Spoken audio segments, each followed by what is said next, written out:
Okay, that's not good.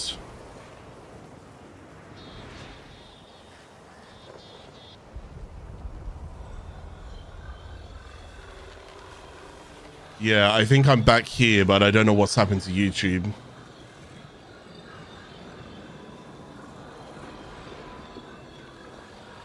Uh-oh. I think that's just ruined the entire, I don't know what I'm supposed to do right now. Can I restart this?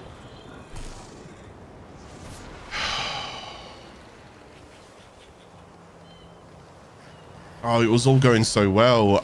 Right, okay, I'm gonna try and make this be as smooth as I can. I don't know how to pick up from this. Can you guys just give me 2 seconds that I troubleshoot this live? I'm really sorry about this, everybody.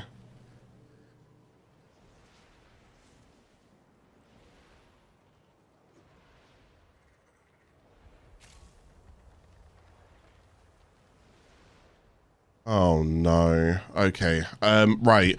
Okay, I guess the best thing for me to go ahead and do is to, oh, I hate that this has to be done. I mean, we're gonna do this one of 2 ways right now. So I'm troubleshooting live. Yeah, it started a new video. It's basically split the video into 2, which is not good, and I don't like it splitting the video into, because I don't want to have a video that's only like 50 minutes long. It doesn't make any sense.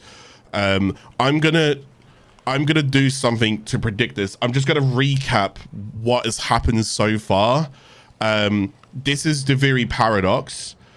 Inside Duviri Paradox, for the purpose of this video right now, is that we're currently doing the Duviri Paradox quest, and we're trying to figure out why we're here, who we are, and what is going on.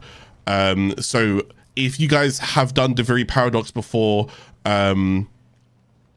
New War, then unfortunately there's going to be things that happen in the Duviri Paradox that don't make sense. You won't have answers to them.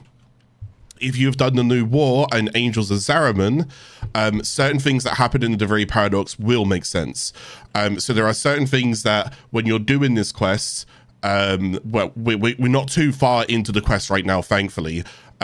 You'll meet certain characters. So for example, this person that we are here is currently called Drifter. We know Drifter because we meet Drifter inside the New War.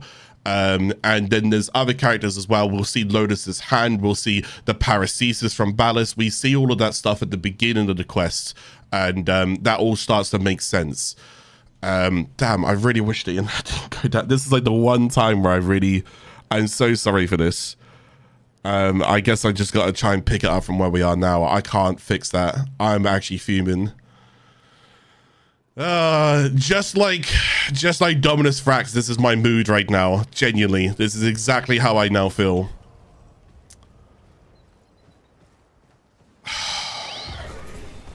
Okay, I try not to like ruin the mood right now. If you have any questions about the Duviri Paradox by the end of the video as well, I'll please throw them out there.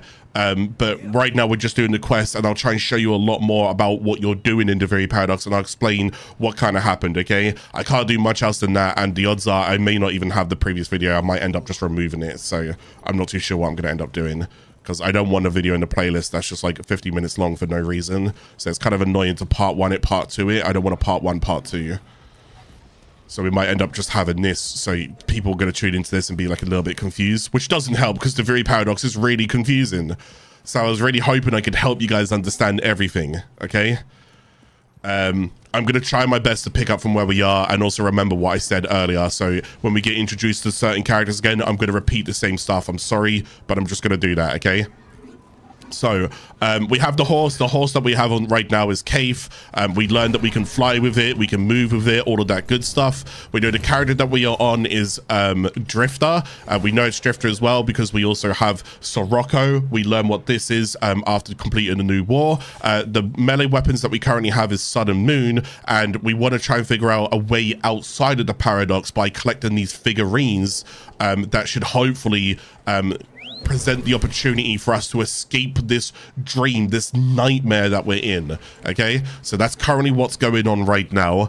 Let's just pick up where we are now, and then I'll cycle back around. Okay, I told the imp these void-sodden travesties were a stupid idea. Oh, but they're so strong, Loden. Kill one. Take what it's guarding. Prove me right. So again, another reason why we don't want to go and do the very paradox over some other stuff is because of what is about to happen right here. This. And you won't know Thrax Centaurians unless you do Angels of Zariman. This is one of the other places where Thrax Centaurians currently are, besides from Duviri Paradox, or also besides from Lua. But again, that's Conjunction Survival. So this is like our third introduction to the Thrax enemies. So that's beating one there. So when as we're progressing,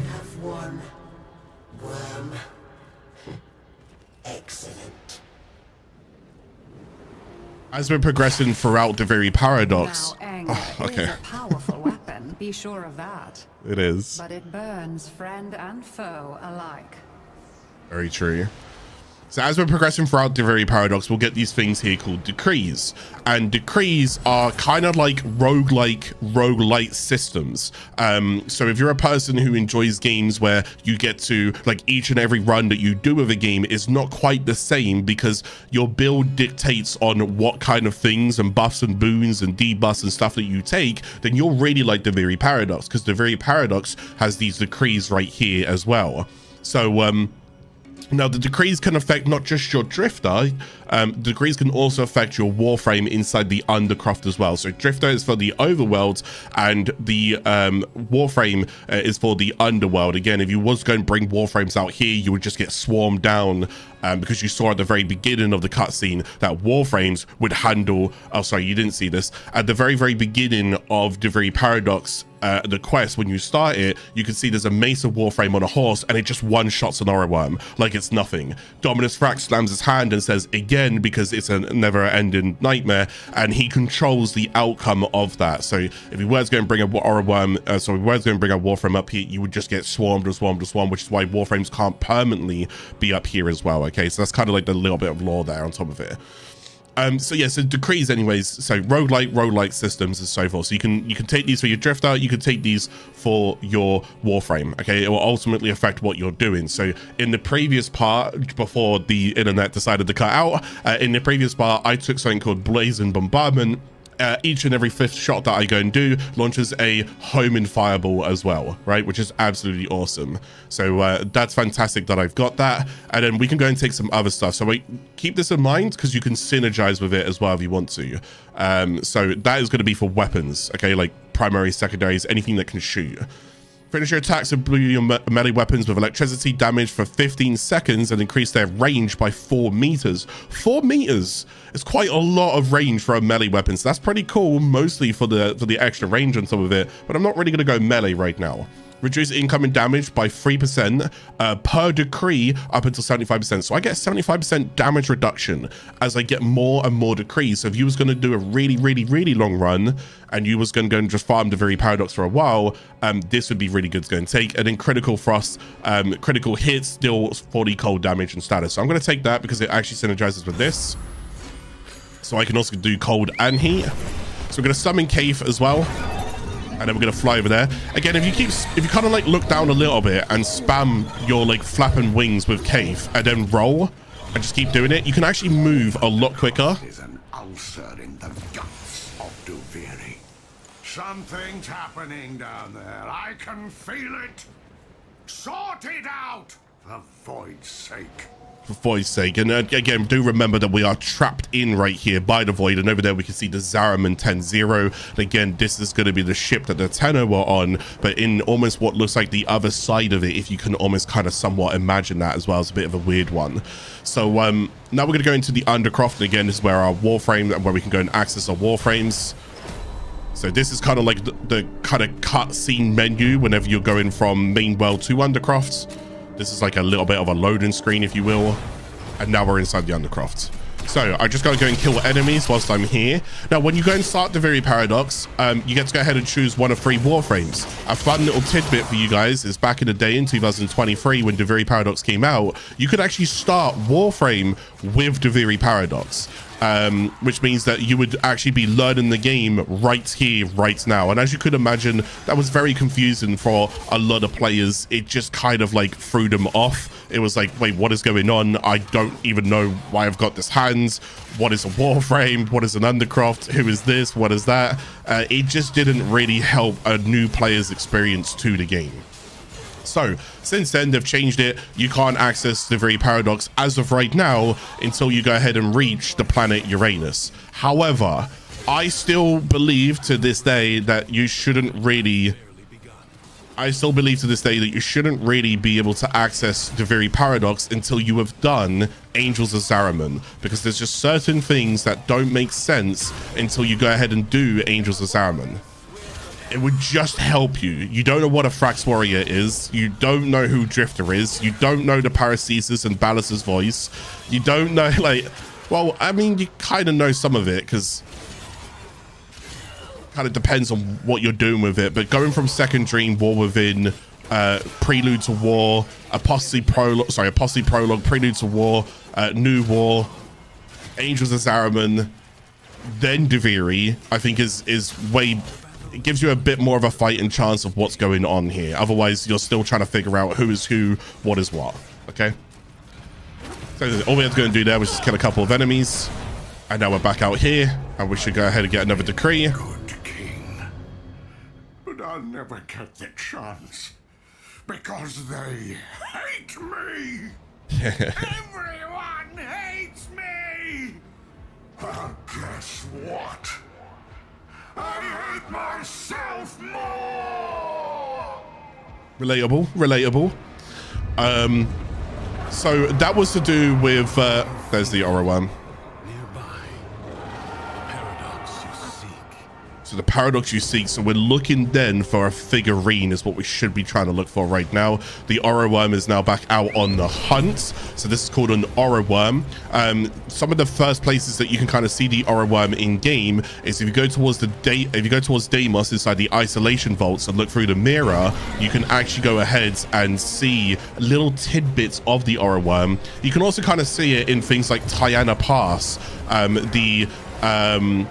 the mission on Mars, where you'll go ahead and see them kind of go over the top of you as well. And that's probably like the earliest place that you'll see it is Tiana Pass. But as a new player, Tiana Pass is kind of hard to do off the beginning. It's not really meant for your level. So there's another figurine part here, and there's another decree. At this point, I don't think the decree matters because we're going to get into something else. So we'll just take this one for now. So you might have missed it earlier. Again, I'm not too sure if I'm going to split this into two parts. And if I do split it into two parts, please forgive me. I'm sorry that this is making it a little bit more confusing. Again, I'll fill in all of the blanks that you may have missed, okay? But why are we getting this figurine and whatnot? We believe the figurine, or Teshin believes the figurine. So you haven't met Teshin right now, but this is Teshin. Teshin believes that the figurine will be our way out of the Duviri Paradox as well, okay? And again, we know how Teshin got here because this right here is a Nama Veil, and the Nama Veil was what's put on Teshin in the New War as well. So we know that after kind of like the New War events kind of unfolded and whatnot, they kind of tossed his body over here. So this is how we know that Teshin entered this whatever dream / nightmare kind of existence that we're in right now, okay? So he believes that we want to go and get this figurine put together. We're not 100% sure why. We didn't really agree with it, but... I guess we're born with anger. An instinct like any other. Like squinting at the sun or flinching from a burn. But some of us... maybe we learn it. So there's the figurine like broken, snapped there, and we see a figure breaking it. Easy. I have you.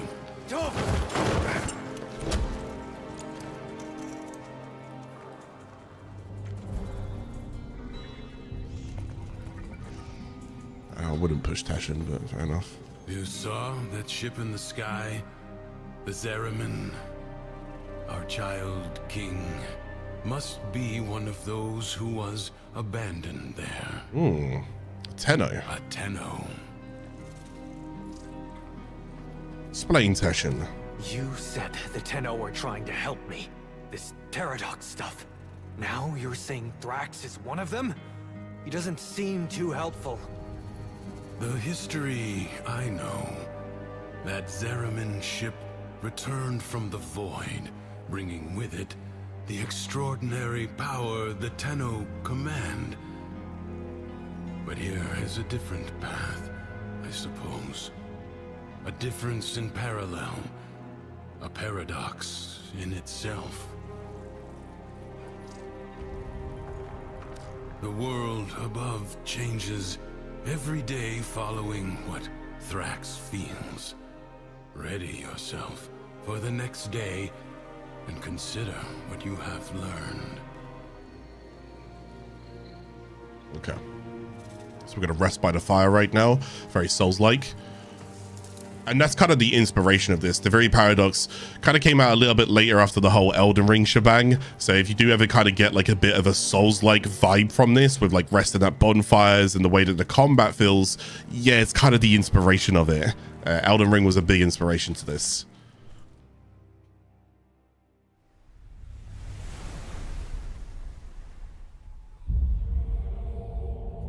So Dominus Thrax was potentially a Tenno as well that was left behind. It seems that Thrax woke on the right side of his crib today.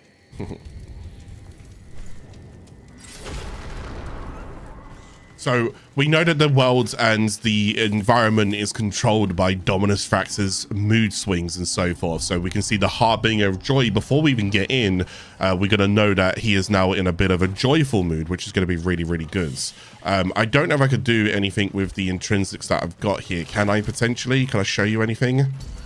So we didn't see this earlier, but when you do go ahead and start the Duviri Paradox, similar towards Railjack, will also have an intrinsic system that you can go ahead and rank up. So we'll need 20 intrinsics to go ahead and get the next rank. I'm happy to go over all of these again and one more time when we complete the quest, okay?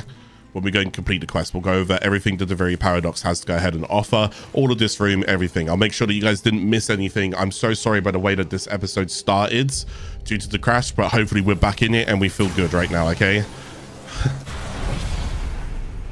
Sickening. Remember, the joy he feels is not lacking in danger.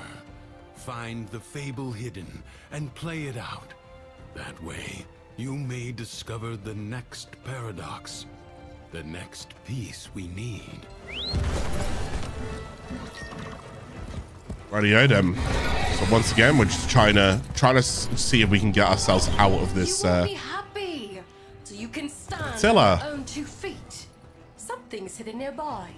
You are going to find it. So each mood comes with yourself. Each mood kind of comes with a different character as well. Now, the very first mood that we had, I believe, was it Bombas? Oh, we met Bombastine. Then there was Loden, which is to do with like rage and so forth. And then we're currently in Joy right now, which is Mathila. Hopefully I'm saying her name correctly. We're just looking for a chest right now that we can go and open. Sometimes I like to... There it is. Go a little bit higher. If you struggle to go and find it, get yourself airborne. Now, I believe it is. The way that this now works is you just basically need to click at the right times. Now, I'm going to tell you this right now and a little bit later is some of these will ask you to click and hold until you finish. Now, you can speed it up if I go and hold D, as you can see, or I can slow it down if I hold A. So if you're a little bit slower and you don't quite have the reactions, it's okay. You can go ahead and slow it down, all right? If you're really quick and you got the reactions, you can go ahead and speed it up. Whatever way you want to go and do it, take it at your own time.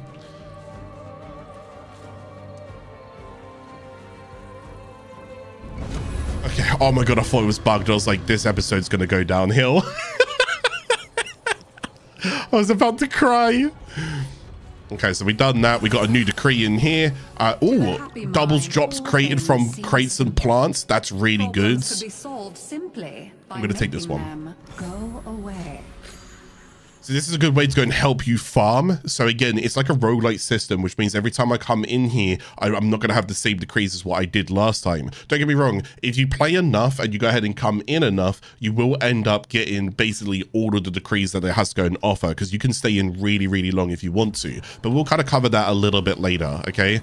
But this one right here is definitely going to be a good one if you're looking to go ahead and farm for quite a while. I'll also explain, I don't know if some people might have saw this, I'll also explain what all of this means up here as well when we go ahead and get to it, okay?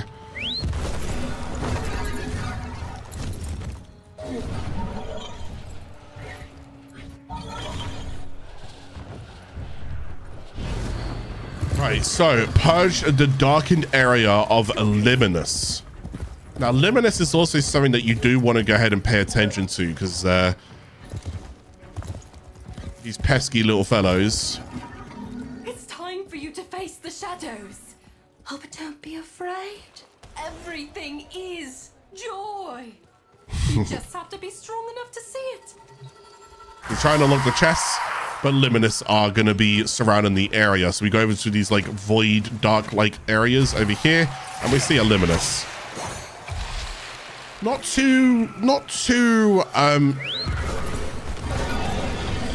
exactly the same thing, but not too different to what you kind of see when you're doing things like Chains of Harrow, right? They're not exactly the same thing, but you kind of might remember that when you was doing the Chains of Harrow, you had like all these apparitions and whatnot kind of around you. They weren't Liminus. They weren't Liminus, but try and get over there nice and quick. Get this last one.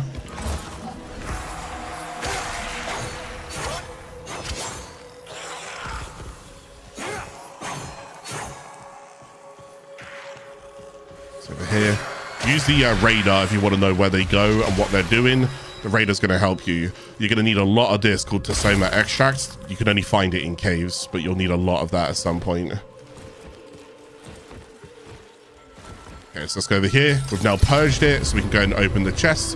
I get intrinsics, I get decrees. It's just a common decree, so obviously there's rare decrees that you can get as well. Why could other people not simply Sure, I'll be take as happy Stormcaller. as Mathila was? Why do they have to be so difficult? So it doesn't really affect my Sirocco. Oh no, it does affect my Sirocco. Oh my god. Okay. Some of these decrees, by the way, I just want to go ahead and say, are actually new to me. When Duviri Paradox came out, there was a set amount of decrees, but not that long ago, they added more decrees to Duviri Paradox. So there's actually ones that I'm seeing for the very first time myself, which is actually kind of exciting. A source of unbridled negativity. We are about joy, and nothing but joy. So your path is clear, isn't it? Right, so we're going to go into the Undercroft. I don't even know what I haven't spoken about right now, so I'm just going to keep yapping until it makes sense. So the Undercroft, this is kind of like a loading area between the overside and the underside. This is where we'll always be bringing our Warframes into the Undercroft because we're not detected by by the king down here. The greater the gains for the other side. So we're here just going to go and chill out. So I've got 5 minutes to try and explain basically as much as what I can as what you guys missed as well. So at the very beginning, all right, he's like Teshin here just becomes like what Lotus is, just trying to guide you and explain like what all of this is. As you can see, there's a bit of a mixture between like these fake Dax warriors that you can go and see here and Orowrym enemies, corrupted enemies. So that's mostly what you're going to be fighting. It's a bit of a hybrid of different enemies here. So just take your time, just go and get killing. You guys have done survival missions before. You don't need me to explain much about survival missions. But what else was I going to explain? Oh, you can also notice as well the tile set in a weird way. Again, if you guys have done the Angels of Saruman, which hopefully you guys have done, as you guys have been following as much as what I have been doing, you can see that the tile set as well is like a bit of a hybrid from, and a little bit of a mesh from, what's it called? Angels of Saruman. So the Saruman 10-0 as well. So we can almost see like almost void angel remains as well, or like little kind of amalgamations of them, you know, scattered around, which is also pretty cool. So yeah, so the Duviri Paradox so far is just an area that we don't really know why we're here. We don't really know much about what is going on. This is what the story is so far. But we know we have Lotus's Hand, which is why we can use Transference here. Because again, keep in mind, Drifter is a Tenno that didn't really get its Tenno's powers. Okay, so with Lotus's Hand, Drifter can use Tenno powers, thankfully. So the new war was a very, very important part to the storyline. Otherwise, you don't quite understand. Well, when you get to the new war, Drifter's like, well, I can't use powers. And you're like, well, hang on a second. How are you using that in Duviri Paradox then? How did he get into Warframes? Well, that's what I mean. So we know about that as well. But we know that he's trapped here. We don't really know why he's trapped here. We know why Teshin's here now, thankfully, because of the Nama Veil. So we know what was going on there with Ballas and what happened. The Thrax warriors we know about as well because of Angels of Zariman, so we know that there's Thrax enemies in here. But yeah, the Duviri Paradox is honestly quite confusing. Don't worry if you are confused. Still to this day, I'm a bit confused. I hope I'm doing a good job of like explaining and trying to fill in all of the blanks for you guys. And again, I know I shouldn't apologize. I'm going to try and keep everything as smooth as I can, but I'm so sorry about the way that this episode started. Because again, I don't know I'm going to keep the part one. I think we'll just pick it up from here and we'll just have to take it from here. So you might miss the very beginning part of me explaining Duviri, but again, I'm trying to explain it right now so that you guys can still follow. All right. Just so frustrating. Internet problems. Internet problems. I can't believe it. So yeah, not much going to say or do right now. We're just looking to go ahead and get this mission done, and then hopefully we can find the next figurine part that Teshin believes for us to help escape this Duviri by using a paradox, if you will.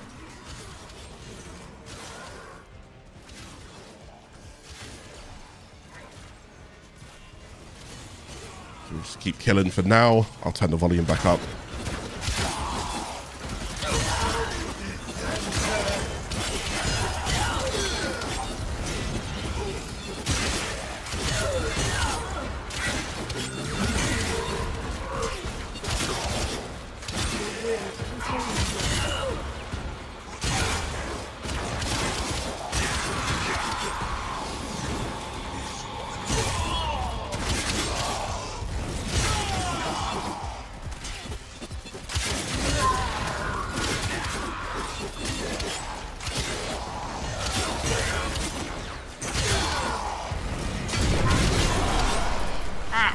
Stuck there. Couple more seconds and we're good to go. Should I finish the star chart before starting Duviri Paradox? No, not really. Please make sure you get up to Angels of the Zariman before you start Duviri Paradox. I feel like it would just help you, but I haven't finished the star chart fully on this account yet before I started Duviri Paradox. It's a great question, by the way. Thank you for asking. You don't have to complete the star chart. No. It helps if you can get through the star chart. Like, get to Sedna, for example, so you can do War Within. And then War Within will slowly open you up to a Posse Prologue. A Posse Prologue will open you up to Prelude to New War. Prelude to New War will open... Oh, no, sorry. Sacrifice. Posse Prologue, Sacrifice. Sacrifice, Prelude to New War. Prelude to New War, New War. New War to Angels of Zariman. Angels of Zariman to Duviri Paradox. There we go. I tried. So help me, I tried. I have all this joy in my soul, and yet when I tried to share it, nobody wants to know. Well, try ignoring me now.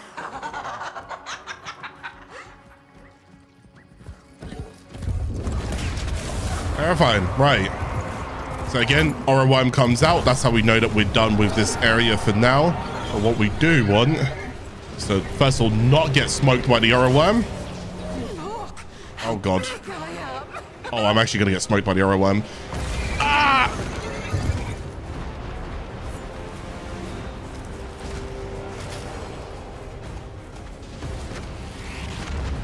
Just gonna have to kind of get there on foot right now.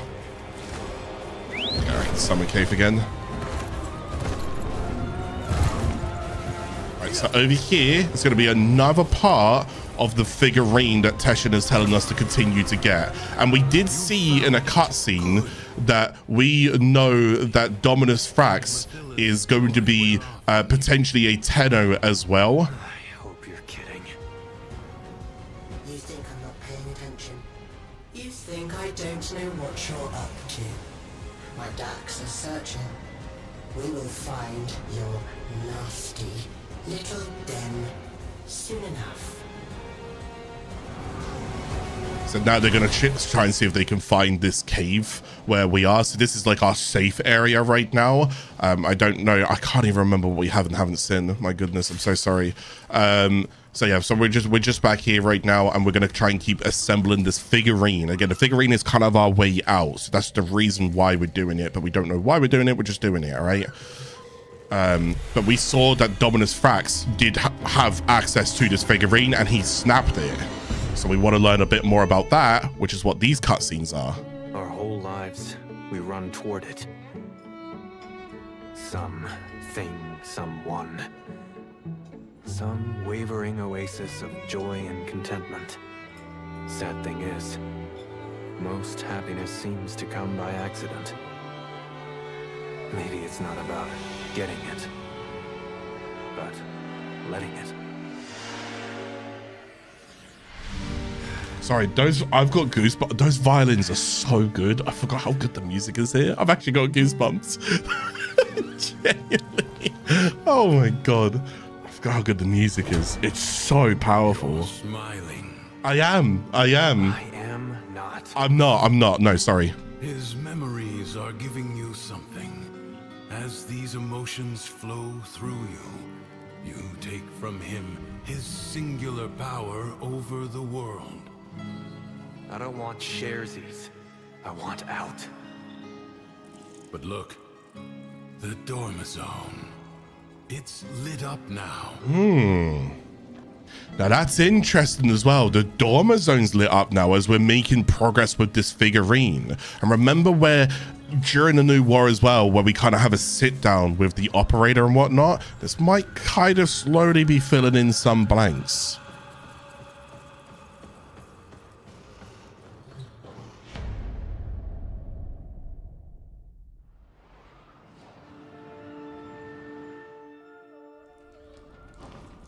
Right, here we are here. Back into the Dormizone.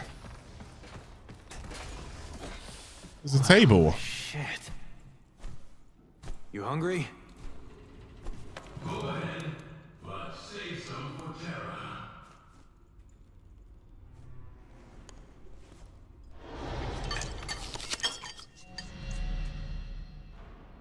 Little mill right there in our Dormizone. Yeah, we get more access to Dormizone inside the Angels of Zaman, which is why you want to go that direction. Back towards Teshin's cave. Just a little bit of scran for the old mood. Fill us up, get some fuel.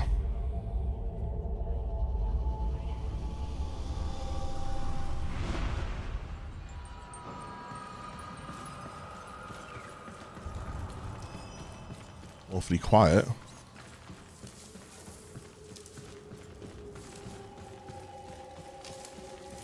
This time we didn't hear him have any kind of conversation with whoever. Do you believe it? Yes, we should. Go. So we know that Teshin's helping us get out right now. So he's saying that the figurine is part of the way out of this nightmare, this dream, this never-ending loop that we're currently in. Okay? I'm gonna sneeze. So the mood changed again. Anyway, I made you. I kept you safe all this time. There's nothing I can't be. Ignore him. Play out the day. Let him see that his control has weakened.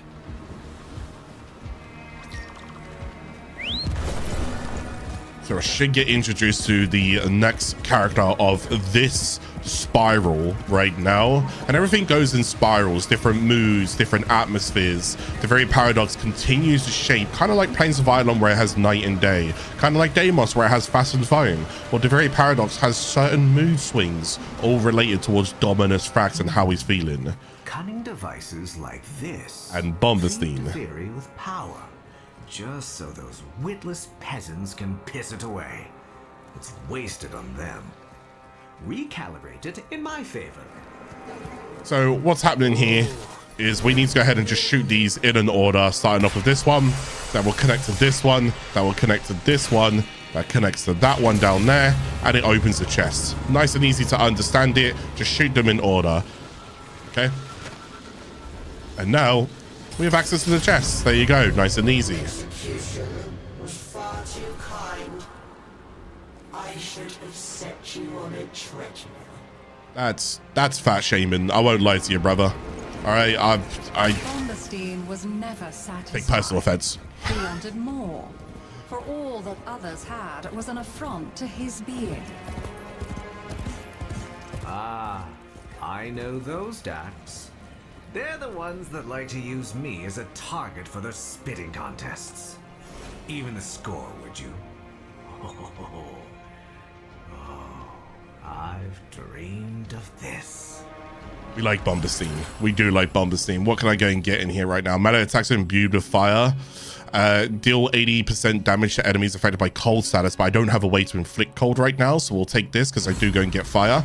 We also get some status chance as well, so let's beat these guys up for spitting on Bombastine.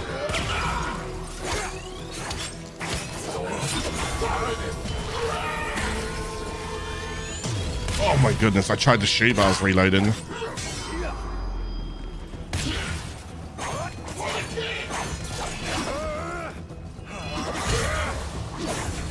Staggers are a little much to deal with, but we'll be fine. Right, we get rid of those guys. Oh, curses. We'll talk more about these a little bit later as well, but these are, I can't remember the actual name of them. Sacrificial? No? Lay but one thought. How can this performance benefit me? I want what a man of my talent and worth rightly deserves. And that includes the undercroft that Thrax guards so jealously. Off you pop. Off you pop. I can't remember what the name of these. Does anyone in chat just real quickly can just jog my memory right now? I seem to have forgotten what the name of these are, but they're kind of like curses. So they're like corrupted mods in Warframes, where you have like the corrupted mods, one plus stat, one negative stat. I've forgotten what these are actually called in Duviri though. Sacrificials? Hopefully someone will jog my memory. If you don't remember it now, it's all good, but if someone can go Google it for me, please, just real fast. But anyways, so these are kind of like corrupted mods anyways. You'll get 1 plus 1 negative. Some of these are insane. Some of them give you 600% strength. They're called Spitefuls. Thank you so much. These are Spiteful decrees. So you get common decrees, rare decrees, stuff like that, so forth, but then you can also go and get Spiteful decrees. So this one here gives me less status duration, but 200% status chance. Now, since I'm also going with this, where it also has a status chance for the heat, I wouldn't mind just constantly applying many heat procs, even if it means the heat procs don't last for the full 6 seconds, they only last for 3 seconds. I'm going to go and synergize them together, because it's not going to hurt me too much. Go and get extra DAR. I'm pretty certain I could have just done this with my horse, but whatever. Back to the undercroft that we now go. History dictates that this Tenno asset was destroyed in a grave setback to the cause. Right. Let us rewrite that event.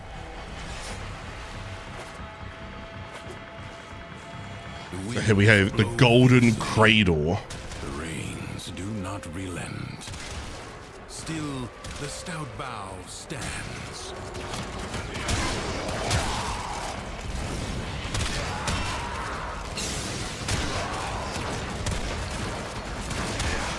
That's nice. I'm getting loads of slash procs as well. Gonna get rid of this Trauma Command because it's a bit too close. So that's the Toxin ones. They'll just deal toxic damage to them and pull them in.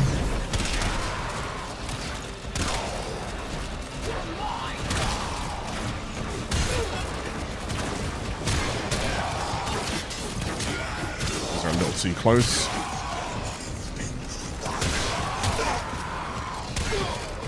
That's one wave right there. So we only need to go and do 3 of these. Now, these runic compacts, we'll go and get to them again a little bit later, but they will go and give you rune marrow, and you'll need quite a fair bit of that as well, okay? You'll need quite a fair bit of rune marrow as well.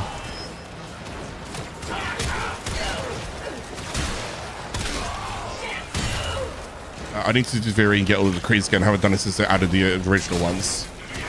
Yeah, Duviri's... Some of these new decrees are actually very interesting.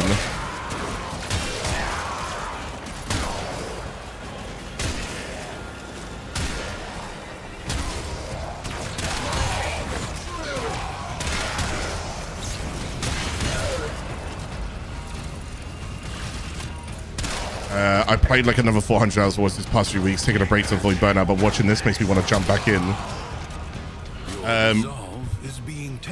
400 hours the last few weeks. Oh my god. Yeah, definitely don't get burned out, but it's really nice going here that you're enjoying it, you know? It's really, really nice to hear that you are enjoying the game. It's a fun game, man. But yeah, definitely juggle your burnout. Try not to get burned out. After all of the years that I've played this game, my advice is, well, it's not really advice. My statement is, burnout's inevitable. In my opinion, these games are designed that at some point you're doing so much that you're going to burn out. And don't worry if you burn out. Just realize that it's a burnout. It's not you being like upset or sad or mad at the game or whatever. It's just there's so much to go ahead and do sometimes that you're like, oh, do you know what? A little bit tired of doing this. I need a break. And there's no harm in having a break. Absolutely no harm. You will need breaks on games like this. The enemy has been exhausted. Yeah, I've took several breaks from Warframe over 7 years, almost 8 years now of playing the game. I took several breaks. Sometimes you need those breaks, man. No game is designed for you to play just purely forever all of the time. It was me that gave her that voice. It's I who deserves the stage, not that ungrateful harpy. Me! So I think you saw about Lucinia there, I think it is. So the Orowrym is back. Once again, it doesn't really matter what we take here, although this is good. Casting abilities boost movement speed for 5 seconds. Which is going to be a good way for me to kind of move around right now. Don't hate me because I'm beautiful. I need to... No! Go, go, go. So I'm going to kind of look down a little bit here and just flap a little. And then as I get a good rhythm going on, you can see I can move a lot quicker. So you just look down a little and flap, look down a little and flap, look down a little, flap, roll, look down a little, flap, and then just keep syncing that together, okay? So we've got another part right here. Looks like it's a hand.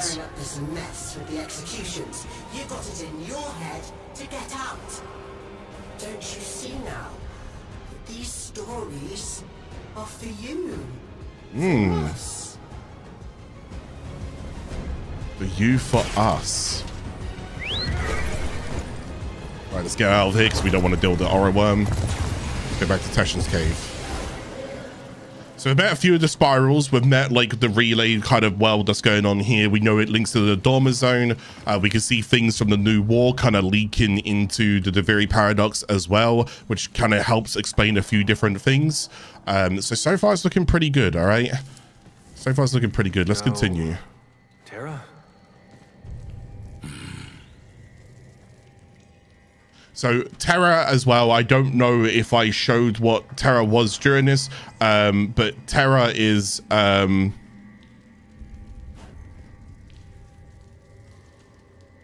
okay. So Terra is the rabbit that I named, basically. So you can go and name the rabbit in a few different ways, and I named my rabbit Terra. You might have named yours Sol, or you might have named yours Lua, which is like Sol being the sun, Lua being the moon, and then Terra being like the in-between there as well, okay? So that's mine. That's if you wanted to know why he said no Terra, he's talking about the rabbit, okay? So as you can see, it looks like we've got majority of the pieces, but we're missing still just one piece. Nothing's worse than anger, right? It burns your lungs. It ashes the trees. But you can see it, right? And after it passes, maybe something new sprouts up. But resentment is desolation.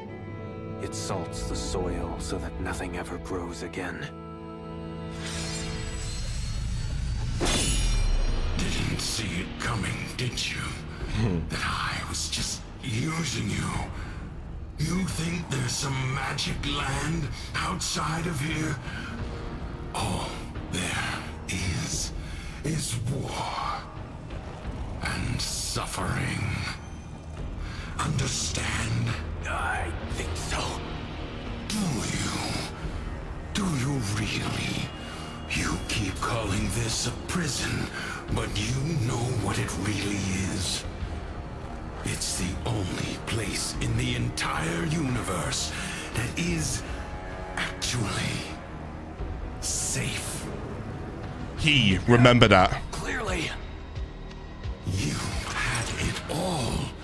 A whole world to yourself. But you were bored, ungrateful. You had to bite the hand that feeds. Remember that. Like Terra, huh? Like what?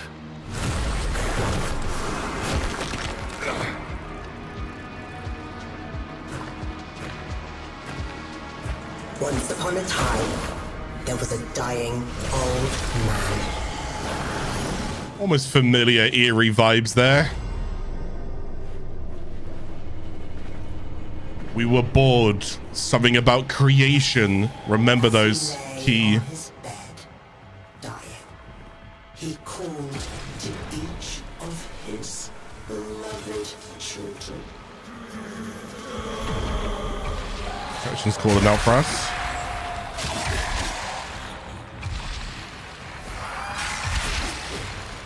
See, that wasn't actually Teshin there. I mean, it wouldn't be the first time that we had to go ahead and deal with Teshin, would it? Come on, come on. Plenty of room for everyone.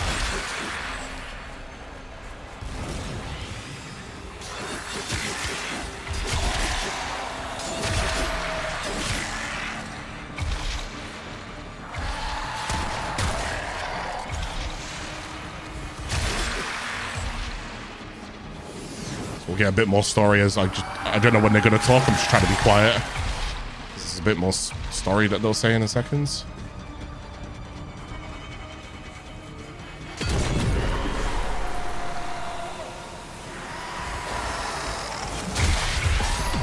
When each did hear his rasping call, they answered with a hollow longing.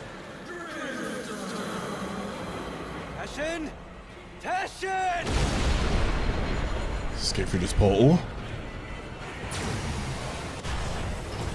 Still in the Undercroft right now, though.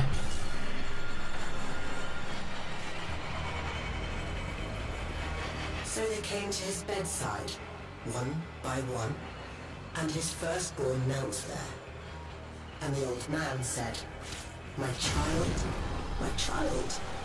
why be your eyes so dry?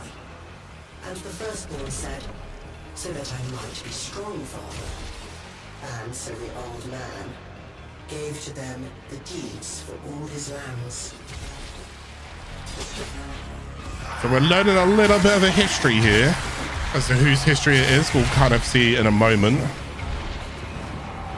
So the first child was going to go ahead and be strong, and the father rewarded his strength by giving the deeds to the lands.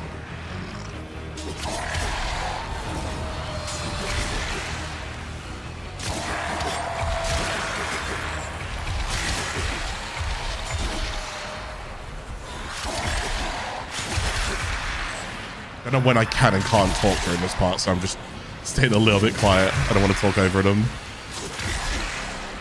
To his second-born, he Second said one. again, my child, why be your eyes so dry?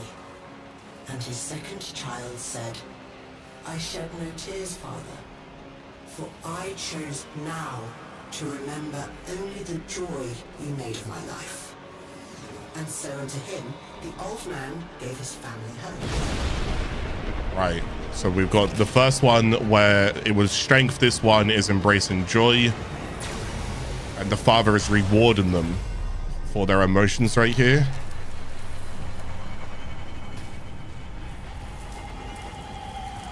And when his last child child had entered. He said again, my child, you were my favorite of all. Wow. Why show you no feelings at all? Why did the third child not show any feelings? After all, he was the favorite out of all of the children.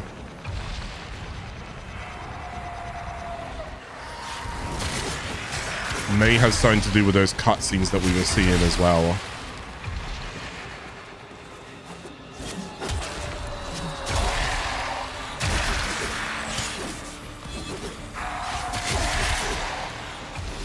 Part's pretty cool. They could speed this up though.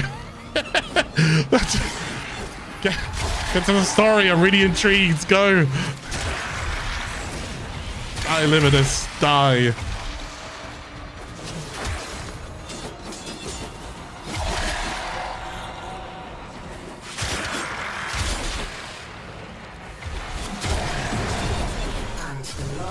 There we go.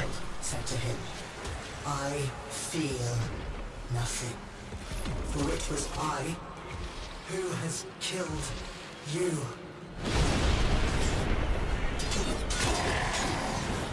Bit of a turn there, right? Feels nothing, for he is he who has killed his father.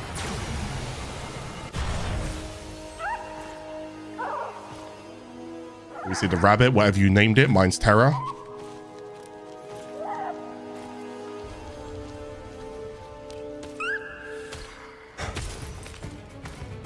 Where is he? Don't you worry. Justice comes swiftly in my kingdom.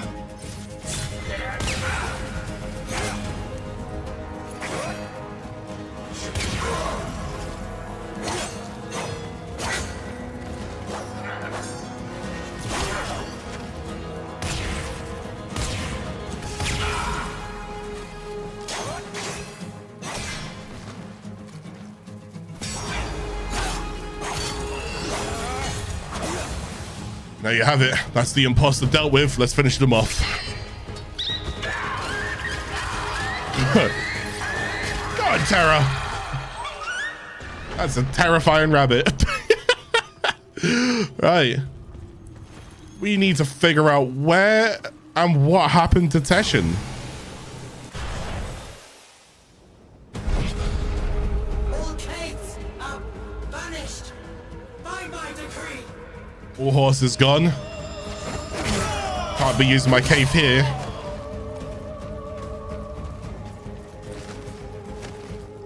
So we need to fight to Thrax's island. We're now going to go confront. Don't know where Teshin is. We know we can't use our horse. I've never seen you like this. So ready to fight. Now we Makes me so happy. remember we've dealt with this person for a long, long time. So this is the furthest we have ever gotten. Are you doing this? And now he's angry. Happy to see us make some progression, but now realizes this progression is not good for him.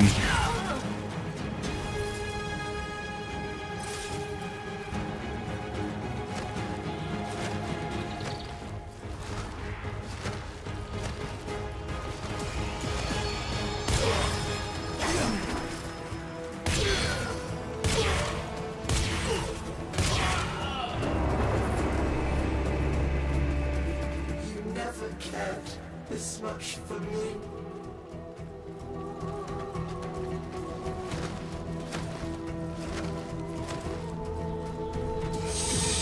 Assuming that was in reference to do with the other children as well. That's still my assumption of that part.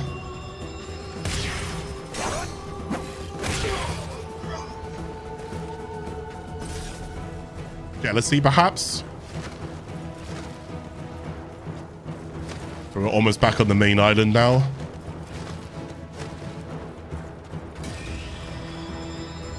And there's Gladius.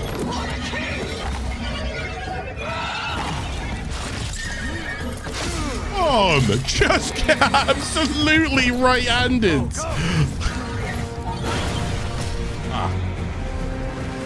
I forgot about the Orowrym, huh?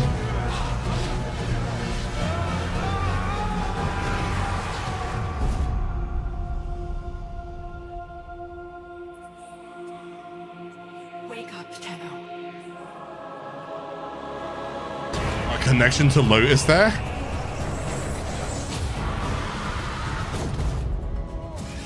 Now we can use the powers.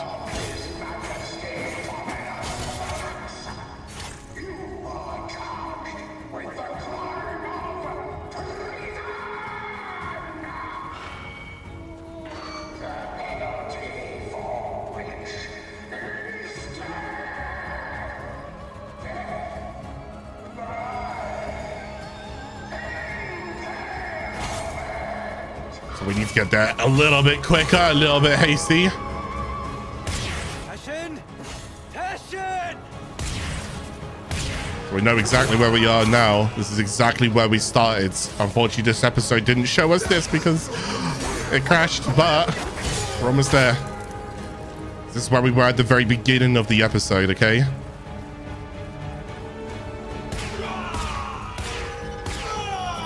With all of the Dax. And we see a person there. And there's Teshin.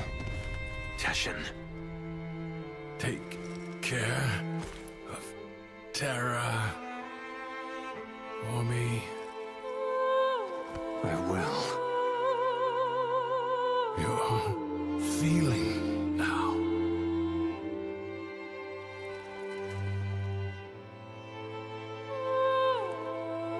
I am.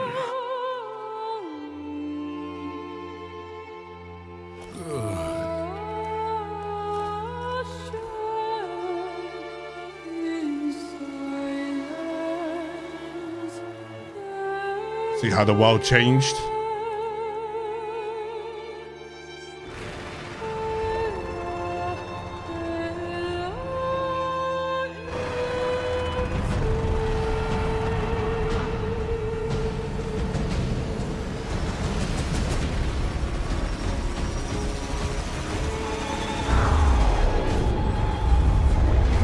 Bit of a turn of events right now. Transference into an Orowrym. I'll be able to explain that in a moment.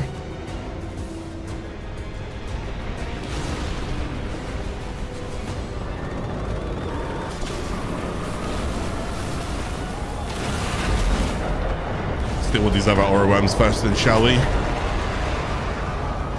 Stop this childish tantrum right now. Oh, I'm not close enough to do 200s. He's dead and he's gone, and he's not coming back.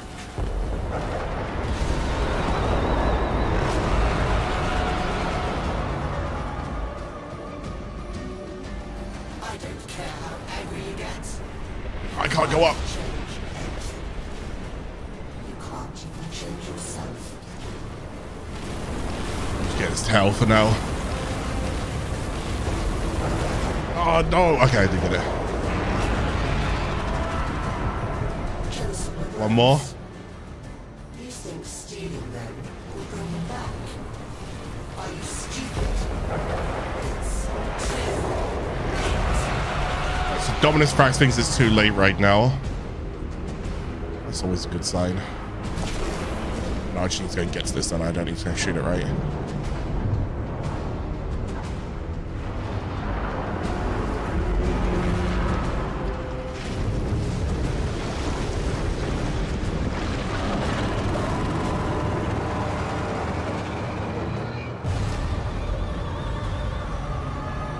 The throne of Dominus Thrax, and there he is right there.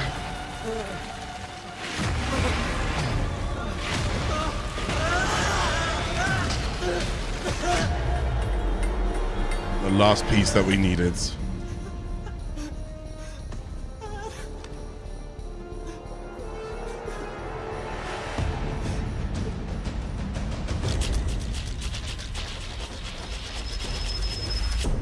Dominus Thrax is the tenor, yes. The Tales of Duviri. And here we see what was happening to the Zariman When the Void Angels were breaching.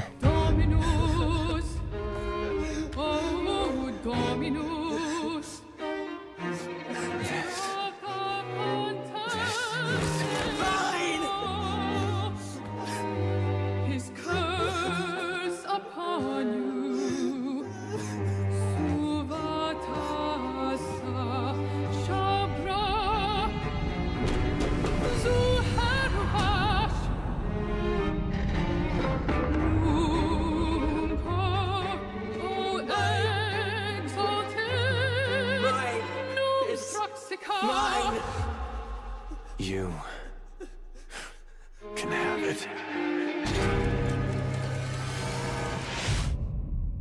Chat, give me a minute. Stop. You're thinking, is this real? Or some fevered dream? You did it. You took control. I always had it. Thrax didn't make this place. You did. But you reset it. You gave it all back to him. Why?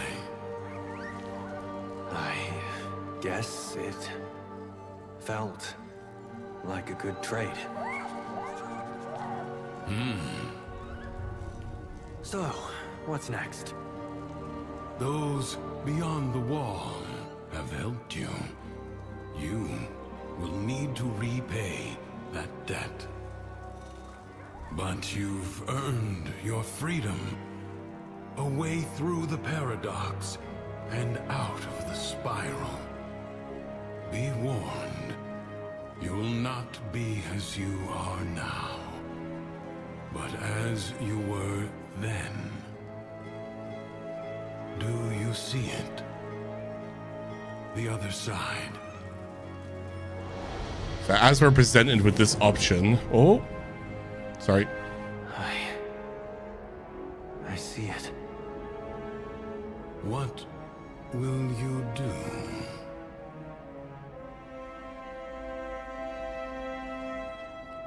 As we're presented with this option, let's go and cover a few things there as well. Sorry, my live chat's doing my head in. So to answer what is actually going on and what just happened there as well, and I'll try and answer it as much as what I possibly can, is Drifter is the one who created this entire world in order to go ahead and escape the atrocities and the nightmare that is basically going on within the Zariman. Drifter owns this world. Dominus Thrax, as we know of, was and potentially a Tenno in what Teshin is teaching you. And although he isn't a Tenno because he's a puppet, which you can go and see right next to the book, he is still a Tenno in my eyes because he's based on what Teshin knows of everything. Sorry, not just Teshin. He's based off what everything knows that Drifter creates around him. Basically, in order to go and create a world, you must know a world. Does that make sense?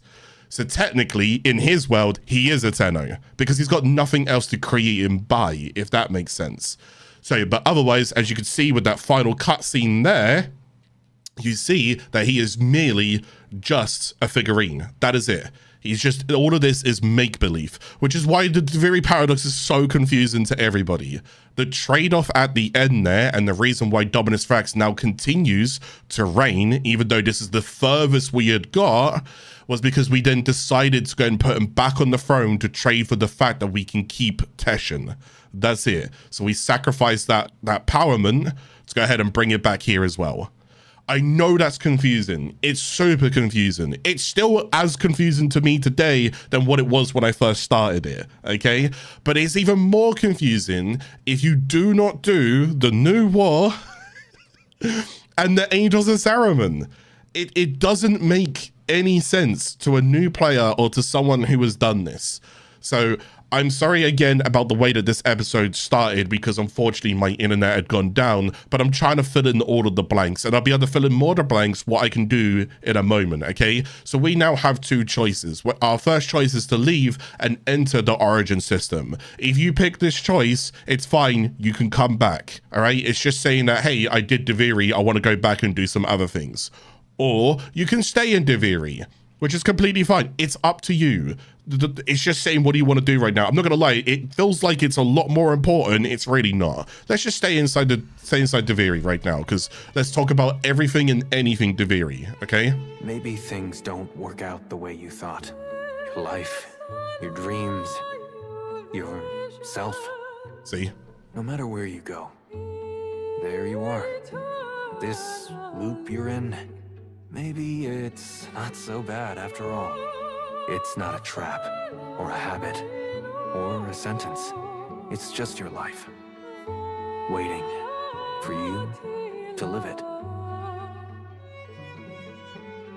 And that is the Duviri paradox. That's at least the quest for now. We got a lot more to dive in. I'm also going to throw it out there because I just see one comment in chat where someone's just turned around and said, I did Duviri before New War and Zariman and it made sense. I'm just going to turn around and say that's copium. It doesn't make sense because you don't know Lotus's hand. You don't know the paracesis from Ballas. You don't know the introduction of Thrax enemies. You don't know who Drifter is because you've not done New War. So I mean it nicely, but if anybody ever tells you that it makes sense, with all due respect, you're kind of lying. It doesn't make sense. You might understand what's happening with Drifter, but you don't know Drifter. You don't know when Drifter comes into the story. That's what I'm saying. It's these little tidbits here that will help you at least understand and walk you through what's going on, okay? So I refuse to believe that anybody can sit there confidently and tell me the other side. Do you know what I mean? Exactly. It's literally the name. It's within the paradox. Like, you will understand a little bit of what's going on towards the end, but you may not understand how these introduction and these characters actually take place because you've never met these characters. You haven't. Drifter was never showed in Warframe until New War. So, well, now that we've done the New War, we can see the very paradox. At least you know who Drifter now is. Don't get me wrong, you realize that he's on the other side because it explains that in the story in here. But you have no idea who actually Drifter is, you know? It doesn't explain that whole much. It doesn't show you the man in the wall trading with Drifter. So you don't even see that. So you can't tell me that it makes sense. It doesn't. It's confusing. There's a lot to take in. So, but that's just how it goes, right? The big lore, if you're a big lore nerd and you really enjoy lore and whatnot, you'll definitely dive into this because it will add up quite a lot. There's people who got good videos on this as well who can really go and break it down. Again, I'm not the lore channel. Hopefully I'm trying to do my best to try and help you guys understand it. But that's how I understand it, and that's just what's going on there. All right. The Duviri paradox is a world that Drifter creates. Okay, it's literally just that. It's all in here. All right. And the bargain at the end is the fact that he traded it for Teshin. So we are now back on the Dormizone for now. And again, the Dormizone isn't too much that you'll go ahead and see unless you've done Angels of Zariman, because again, you don't meet the Dormizone properly until you do Angels of Zariman as well. Okay. So as you can see here, you've now got access to this door. So this is very important. There's a reason why I've done the story the way that I've done it. Okay. So before we go into, the very paradox, let's go ahead and walk you through as much as we can and try and help you guys understand what there is for you to do here and why you are here and what you can now do. Okay, so start off here, we've got a trader. Now this is Acrithis. Yeah, this is Acrithis. This will be a whole bunch of different things that you can go ahead and trade for other like materials and stuff and so forth. Your reputation. I think we could be useful to each other. I've built up quite a collection over the years, and you can get your hands on things I never could.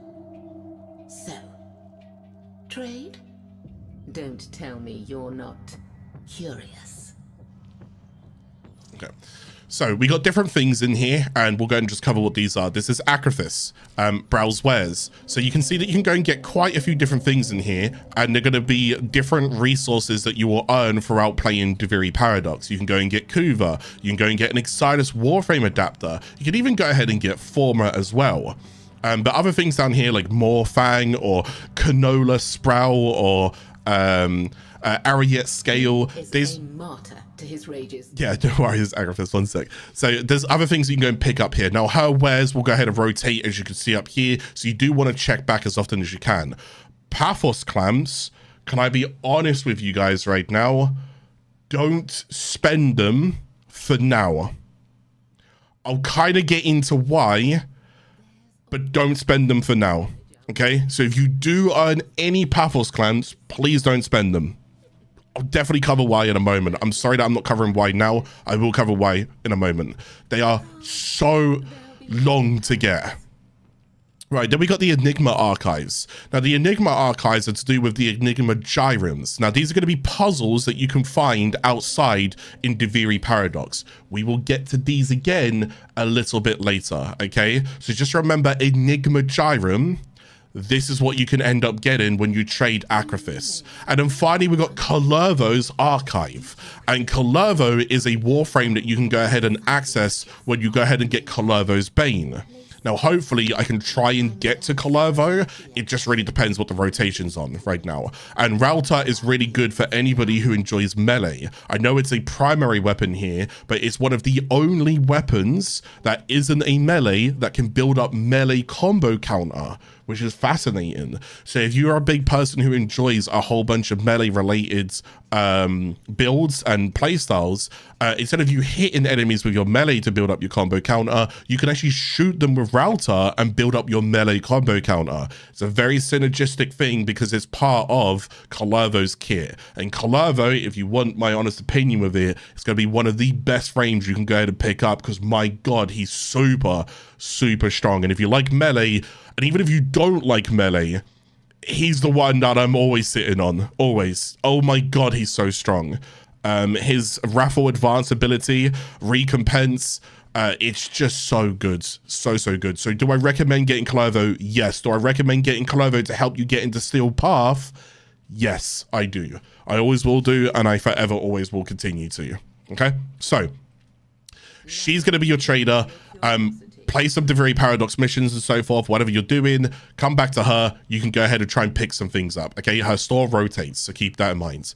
The other thing that you've now got as well is your mirror, and you can access this in one or two different ways, your drifter or your arsenal. So if I go and click on my drifter, there's a few different things I can go and change here, or whatever I need to go and sort out, cosmetics, so forth, yada yada yada. All right, because you will go and get some more things as you continue throughout your time here with Duviri as well. Okay, so that's my drifter, or I can go and just access my arsenal right here with my Warframe, and then I can go and change my arsenal of things that I'm kind of doing. But the thing is with your arsenal, and I want to go and make sure that this is abundantly clear, is that the way that Duviri Paradox basically works is, just because I gear up here doesn't mean I'm bringing what I've got here into there. No, that's not the case. This is just allowing me, because I'm now on the Zariman ship, and again, you don't get access to the full, well, it's not that you don't get access to the full Zariman ship. I think if I go over here, yeah, you see how this door will now open and go up and whatnot. I think if you do Duviri Paradox without doing Angels of Zariman, you can't actually get up there, because I don't think the Zariman is actually accessible to you because you haven't done Angels of Zariman at that point.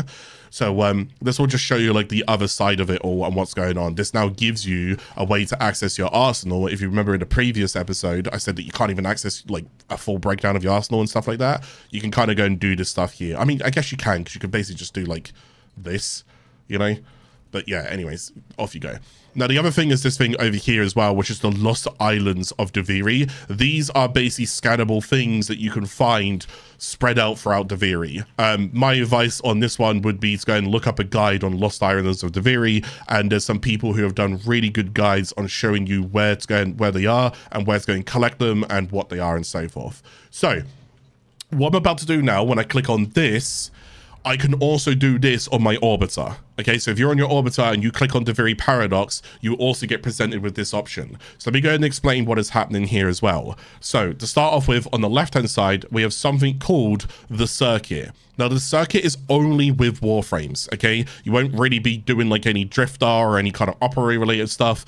You're just going in with like a whole bunch of Warframe things. You're going to battle through an endless chain of missions. Now, the Circuit, when I click on it, is actually a very interesting thing for you to now go ahead and do. Now, there are certain Warframes in this game where some would argue their farms are not very fun to go ahead and acquire the Warframe. Some of those were like in some previous episodes where we showed farming Ambulus for Trinity. Nobody really typically enjoys that fight.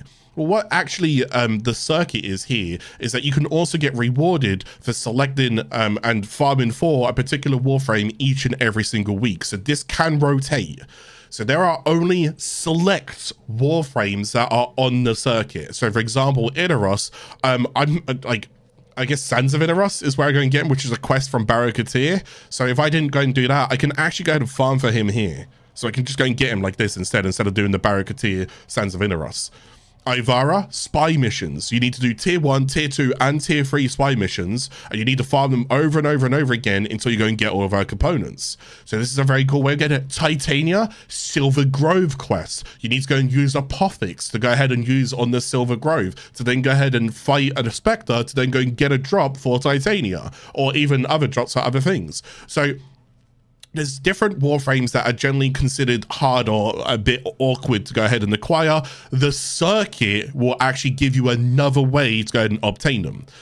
So you'll be locked in and remainder of the week. So just hypothetically, I'm going to go ahead and take, let's just say Ivara, sure, right? Actually, I'm going to go and take Titania, okay? So I've now selected that. That's my weekly selection, okay? So I've got rewards set in, reset in 6 hours. So I've got this week and whatever days you've got left of this week to go ahead and basically go ahead and farm this all out, right? So up here, these are the random rewards that I was now given if I complete this circuit. So Cleanse Grenade, not that good, but Titanium Neural Optics, that's fantastic. Infected Clip is actually not that bad. Dual Skarner Blueprint, no, because I can go and build that elsewhere, so it wasn't that good. Titania, Seeking Force, Shotgun, 2.1 punch through, rare mods. Yeah, I don't have that, so that's not too bad. Down here, Razor Wing Blitz. Yeah, as in like an augment as well can also be thrown into here. And Razor Wing Blitz is fantastic for Titania. Definitely the best augment I could have got from her. So this is very, very cool. So if I was going to farm this, I'd go ahead and get that as well. And I've got a fantastic augment with her, being able to go ahead and get more fire rate towards my Dex Pixia and also get more movement speed so I can fly around even quicker with her. There's also an Arcane as well. And again, as we now know of it, Arcanes were first introduced to us when we go ahead and start taking on Eidolons. But besides from that, the only other way that we were really getting them was mostly Angels of the Zariman.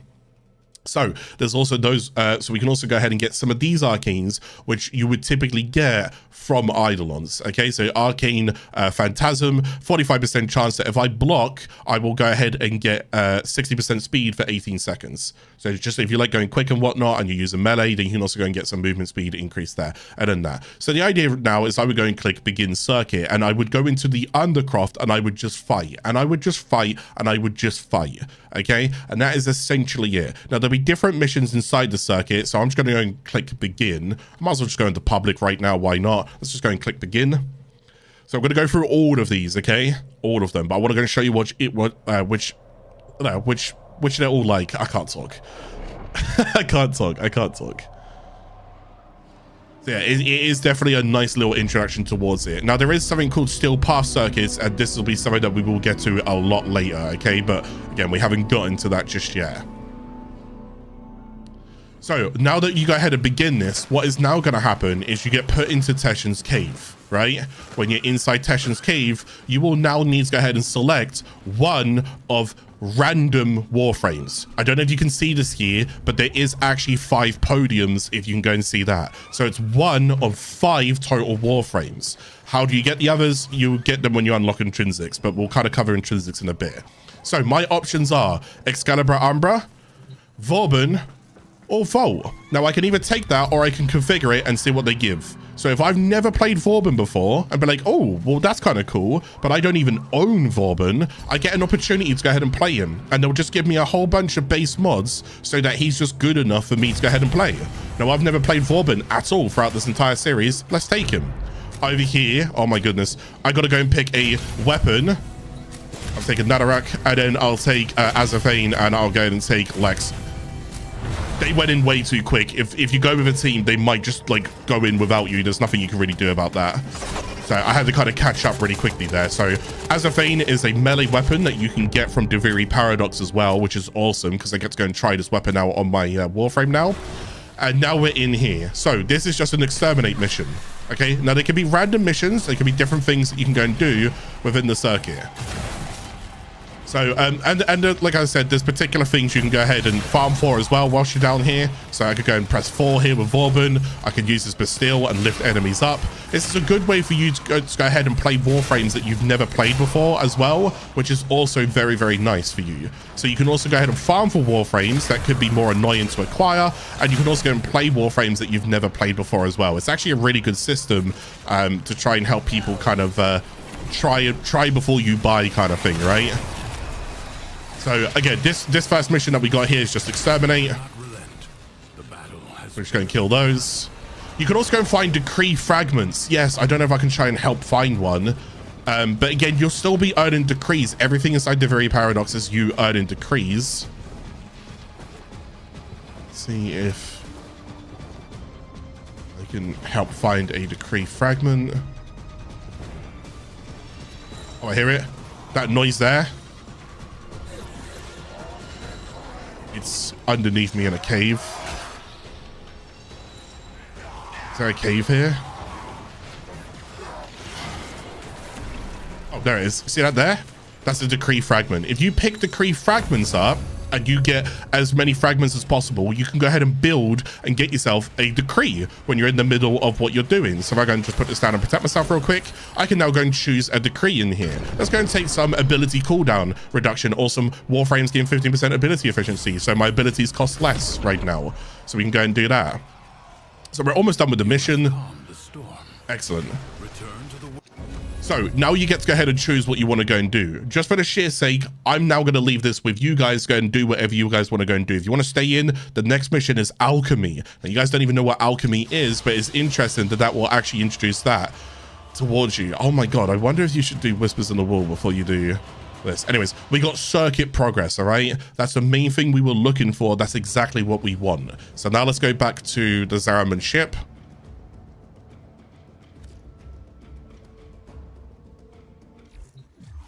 Okay, we're not on the Zariman ship. It's just put me back here. That's fine. So when I go and click back on this and I click back on circuit, okay, my lich is talking. So when I'm back here, you can now go and see at the bottom, I have now increased my circuit points by 100 out of 190. So when I get that extra 90 circuit points, I will also go ahead and I will end up getting this as a reward. Now, I believe the longer that you essentially stay in, I think it scales with like how much points you get per, but I can't remember if it caps. Forgive me. It's been a while since I've done circuits. I have no reason to do them and I never want to go back and do them. I've just done circuits so much, okay? But yes, this is still a good method for you guys going to acquire and try different things. So that is the circuit. You understand that now, yeah? Yes, try and do it whenever you can, all right? But be careful. I'm going to say this with absolute... It does eventually cap. Okay, cool. I'm going to say this with absolute confidence when I say this as well. So please heed my warning. You can end up burning out doing these, all right? So just be careful, take your time with them, try and have fun with them, off you go. I've definitely burned myself out of doing circuits before, all right? Now, the next two options that we now have, so this was the Undercraft Warframe only, is the Duviri Paradox and the Lone Story. Now, these go kind of hand in hand with one another, but let me explain the difference between them. Duviri Experience, Duviri as it was intended to be played, story and side objectives together, basically means everything and anything that you want to go and do, you could do within the Duviri Experience. As in, if you just want to roam around and be like, dude, I just want to look at the world. Like, I just want to go ahead and, like, farm some plants, go and get some weapons. Can I just do that? Yeah.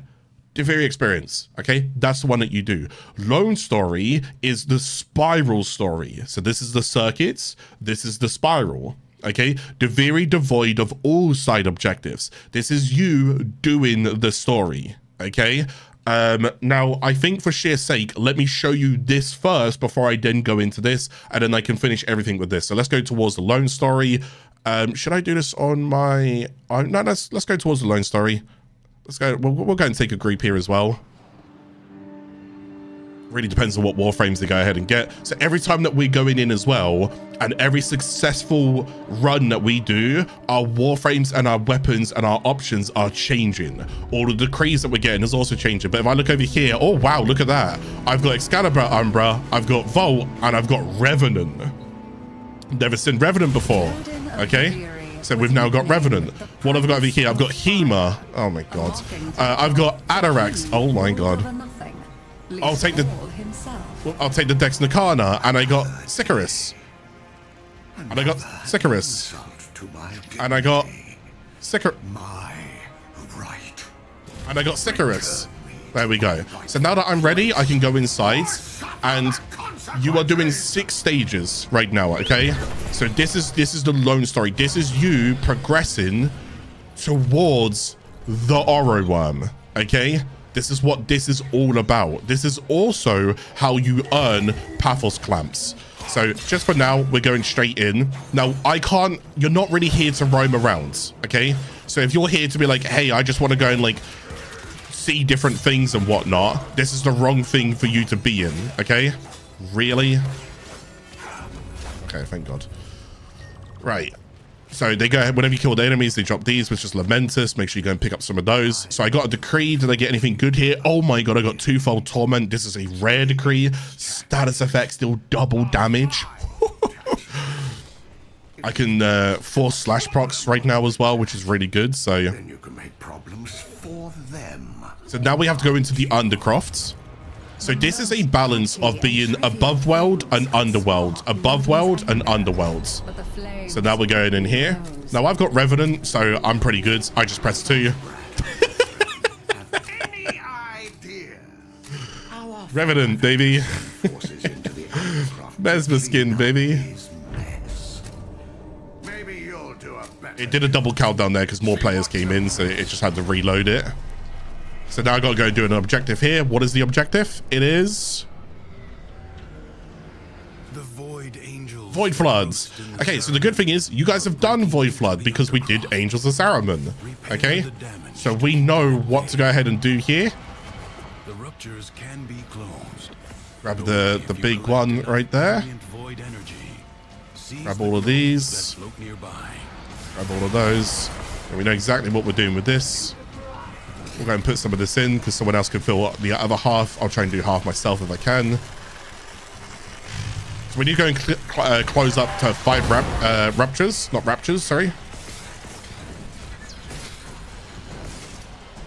Try and gather as many of these as you can. If you kill enemies, you can also go and get some as well. I'm just going to focus on what I need to go and do here.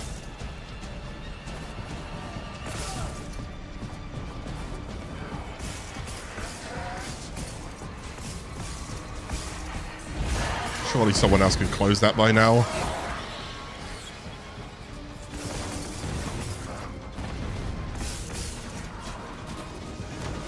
Okay, well, I'll close this one then because I don't know what the team's doing. So I'm going to go over here. Close this rupture. I keep calling it rapture. Right, that's 1. 4 more right now. Oh. Okay, let's just fall down here. I did not save that very well. Not too sure. I'm hoping someone else is going to close these because right now it's just been me and not to be that guy, but the team's not really been much help right now. Why am I the only one working on this? Okay, excellent. There we go. Now they're on it. They might just be trying to fill their crystal like ball completely full. So they might just be doing that. I always say just work in halves. If you're with a team, work it in halves. It's fine. I mean, this one I can just do in full now because I'm basically there. I just need... Okay, well, I'll just turn it in. I guess I'll talk a little bit about Revenant. I didn't talk too much about Vorben, so forgive me. But this is Revenant. You go ahead and get him from Mask of the Revenant quests, which is a side kind of like Warframe quest that you can go and do, which is more inside the Plains of Eidolons.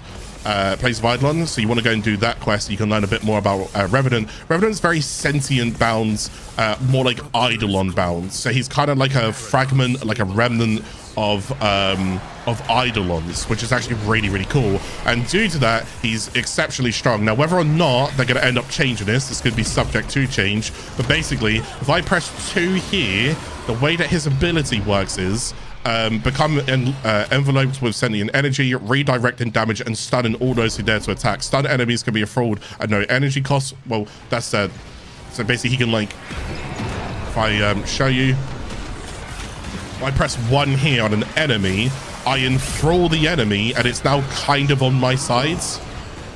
So what will happen is this enemy will now go ahead and shoot other enemies and then turn other enemies onto my side as well. So you see like, these like things over them.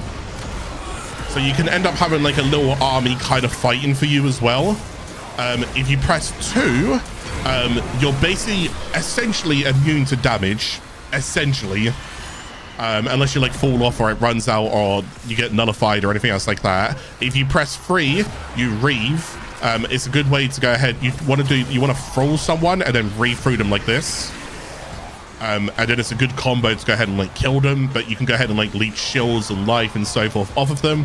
And then finally he's got his last ability, which is called Dan's Macabre, where he like spins around. And it actually does adaptive damage. So the idea is that if the enemy's got shields, it'll find a way to weaken the shields with the ability. If they've got armor, it'll find a way to weaken the armor. If you hold the ability down, you can actually make it reach further and do more damage at a cost of more energy. But that's kind of Revenant as like a nutshell, if you will. So that's kind of like what's going on there, okay? Vauban, which was the last frame that we did go and get, I didn't talk too much about, so I apologize. Vauban's kind of all about like control. So, but he's from Nightwave, okay? But that's like a little idea of like what Revenant is and how he kind of works. Right, so we did the second stage, we get another decree. Ooh, Licinia's Suffering is a good one to go and get. Nearby enemies are affected by colds, so they're just instantly affected by colds. Nothing wrong with that, we'll take that. Right, so we need to go and do an Energized Shrine. Wait, you can do it for me. Yes, I can. So we shoot that. That's going to lead over here. We shoot this. That leads over here. That goes over there. You shoot over there. Also, have a little browse around when you are in Duviri, but we'll talk about that when we get to Duviri Experience. That goes over here. That then goes... there. That then shoots across over here. Always have a little look. It tells you which way it's pulsating. We shoot that one, which then goes towards this. If I can just get these guys off me, I can then go and inspect the shrine. And there you go. And then that's that like maze kind of shrine done as well. We got another decree. Okay, Close Contagion. Foes inflicted with status effects have a 50% chance to spread them to enemies within 10 meters. But I've also got Twofold Torment. Status effects deal double damage. Oh my god, did I get that to show you? So yeah, you can get some really cool builds on the way. I'm a very heavy status build right now, which is absolutely phenomenal. So I'm very happy about that. Now the team has already gone ahead without me. They've entered the Undercroft, so they'll be dragging me in a second. I have had enough. I'm gonna enter the Undercroft myself there. So we're into the Undercroft again. I think this is stage 4 or something, so we're not too far off the Orowrym, so we'll kind of talk more about that in a moment. Okay, excellent. So, what's this one? Defense, excavation.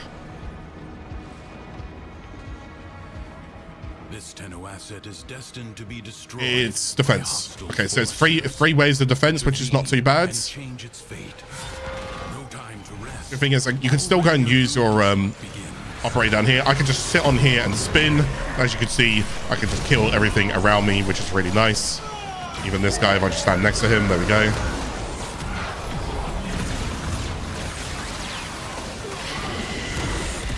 All these guys. So what is also cool is you can see it now. See where it says focus earns? Whenever I kill a Thrax down here, I can actually get focus standing for killing the Thrax. See this guy here. Please let me up. Yeah, so if someone else kills it, I think you get 2,000. Oh no, I guess it's different ones. I think Centaurian is worth 5,000. Legatus is worth 2,500. I might be wrong on that. I can't quite remember. This is actually newer to me, by the way. I'm just gonna let you guys know this. This wasn't a thing when I was doing it. So the focus, you can actually go and do a good focus farm whilst you're in Duviri as well. So if you want to go and find another way to go and level your focus, not too bad, all right? Right, let's just press 4 real quick. And let's go to be a little fairy and just spin around. Look at us. We're so pretty. There's a Centauran there.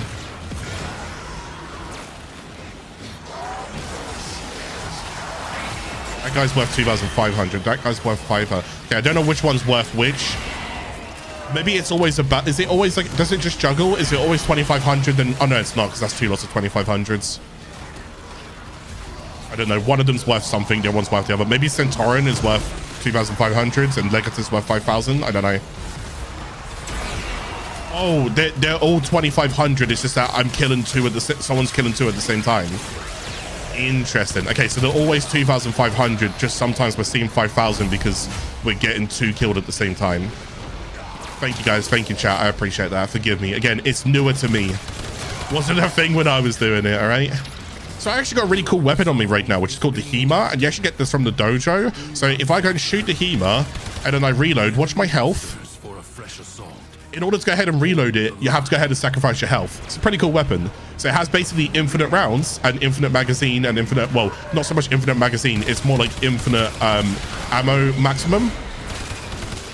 But in order to go and reload it, you have to sacrifice HP. But that's fine because we've got lots of other ways of getting HP right now. So not an issue. Press my 2 again. Make sure I'm nice and protected. Just a little AR. You get this from, it's quite an annoying weapon to go ahead and build, by the way. But you get this from clan dojos. It's called the Hema.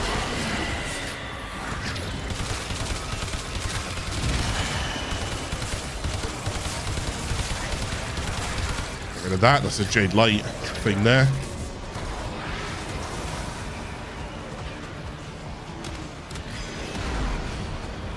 It's cool because I get an opportunity to go and show you guys other frames that I don't have to go and farm for right now as well. So this is pretty nice. I get to go and talk about these frames. Revenant may be subject to change. We'll have to go and see. Just his Mesmer skin, his second ability is very, very strong. It's a very, very strong defensive ability. Okay, so we just did that. We did the 3 waves. That's excellent. Let's go ahead and move on from here. So I think we're on stage 5 now. Pick that off. There we go.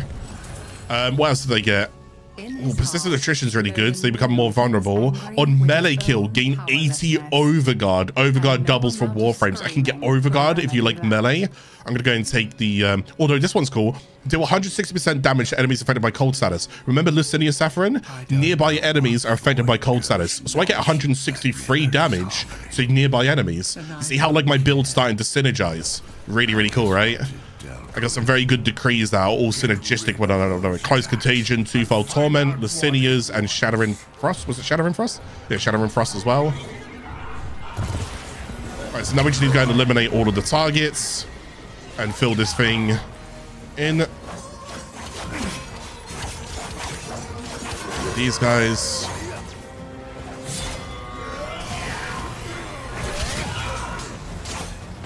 Don't forget to use your power strike whenever you can. You see your power strike is building up. You see underneath my reticle, there's like a bar that's slowly increasing from left to right. So underneath the horseshoe right now, that is your power strike. So whenever you can, use your power strike because it is powerful. Mine's about to be filled in again. So when you got these like big units or these units here, boom, there we go. Look at that. Great damage right there. Try and use your power strike. Remember, you block and then heavy attack. Block, heavy attack for power strike. A couple more enemies to take on here.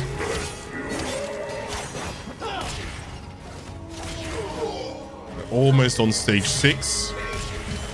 And then I'll try to explain what's going on stage 6. I'm going to try. I don't think... it's going to be a little bit sad if I can't do this. But I'm going to try and explain what's going on. But someone else might beat me to it. But I will try to explain what's happening, okay? Okay, so this isn't me and my operator. This is someone else and their operator. So you can see, like, you can see an operator moving around. Basically, you, it's random as to who that goes to. Sorry, I'm going to try and beat them here if I can. There's one over there. I need to get straight to that. Oh, no, wait. Is there one close here? There is. Okay, so what's going to happen here is I'm going to let them do that. I'm going to go into the air and see if I can beat them. They're going to go down to... Oh, no, wait. It's just find all lost belongings. Never mind. Sorry, I haven't done stage 6 yet. I got a little ahead of myself. Apologies. Scattering my royal effect. We're looking for a way under. To my ambitions. Oh no. Oh, I thought that was an opening there. I have you to find This one you just run around and you look for like lost belongings. It's not that deep, thankfully, so you're not missing anything too much. Apologies. You'll just find them on the ground. They'll be like a little bit lit up. So I'll see if I can find one. There's one, like right like that. There you go. Okay, that's all it is. You just go and pick them up. You need 6 of them. 6 of them. Okay. I'm gonna get out of here, or not. I'm gonna get out of here, or not.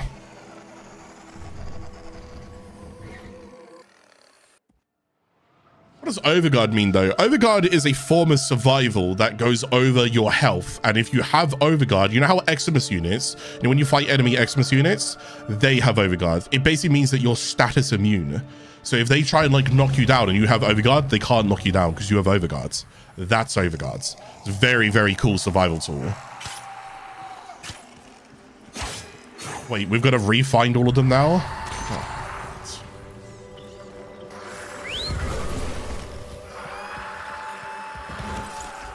God, they're so annoying, Luminous.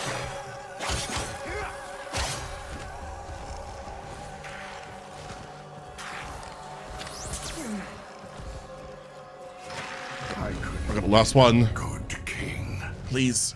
But I'll never get the chance. I'm gonna try and see if I can do this for you guys. Just bear with me, okay? I just gotta be quick. Everyone hates me. I got my cave. Guess what? So now we're on stage 6 out of 6. And if you remember, this now means that we're triggering the Orowrym. So, yes, I'm beating them. I'm beating them. Go. I might not be quicker on my cave, though. They might be quicker on theirs. Okay, so I'm just going to show you. I'm not going to do this. I'm just going to try and let them do it. If you run up to one of these statues, there'll be an Orvis thing here.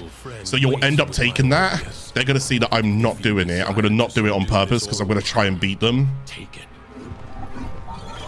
They'll be like, oh, wow, this guy doesn't know what he's doing. I'm fine with that.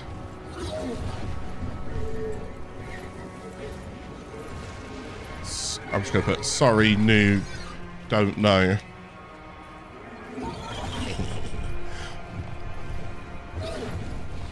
Okay, cool. So they're going to go ahead and do that now. And hopefully I can try and get the Orowrym. No, I'm not quicker than him. Okay, so the Orowrym is here. I'm hoping I can do this right. So now I've got the Orvius, which you get from the statue down there. And the way that the Orowrym works is it's going to shoot something towards me in a second. And the idea is I want to throw this Orvius. So you just left click or whatever your fire button is. I'm going to go ahead and shoot this towards the Orowrym. The Orowrym is stuck. The Orowrym is actually stuck. I have never seen this bug ever. I have never seen this. Okay, he's shooting. So he shoots this. I'm gonna throw it into this, break it, and now it gives me a lot of movement speeds. Now the idea... No! I was too close. Oh my god, I was too close. Is no different. I can't believe he's stuck. No, please. It doesn't matter. Res me. Yes, he dies. Okay, I mean that nicely. You are nothing more than a passenger. Is he on it? No, please don't tell me he's on it. Oh, he's on it. He's got on. Okay, it's mostly only one person who really gets onto the Orowrym. I was kind of hoping I could show you the fight. Oh, I can't show you the fight. God damn it. Really? Why'd you have to be stuck? So the way that the fight basically works is that he shoots those things out. You go ahead and throw your Orvius to break them. You get movement speeds. From there onwards, what you can go and do, you see these like white things here, is that if you click when it glows up, you get put onto the Orowrym. If you press space, you can get off it and you can slowly move your way to the front of the Orowrym, like a Shadow of Colossus kind of gameplay here. When you're on the very... Please. Okay, when you're on the very top of the Orowrym, like here, you can then transference into the Orowrym, and then you control the Orowrym, okay? For now. And then there's 2 pylons you break with the Orowrym's breath. Then you get put into the Orowrym's arena.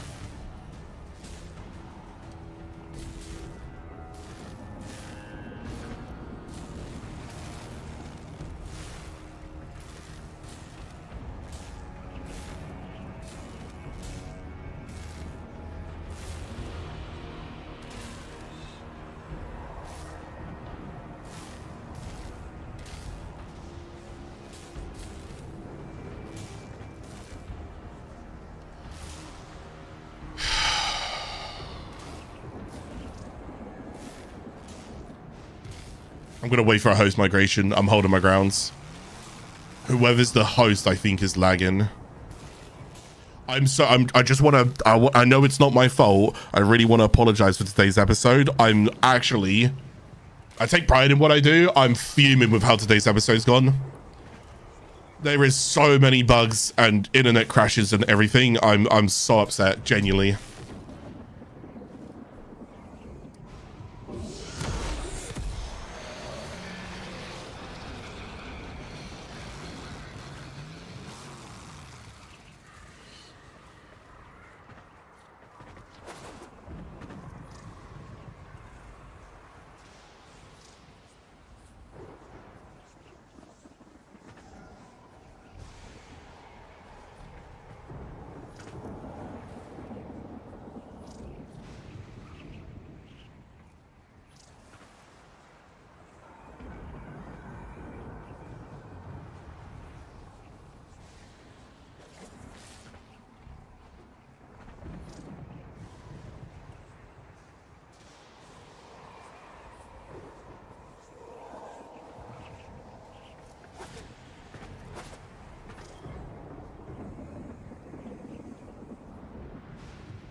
Oh my god, I'm host.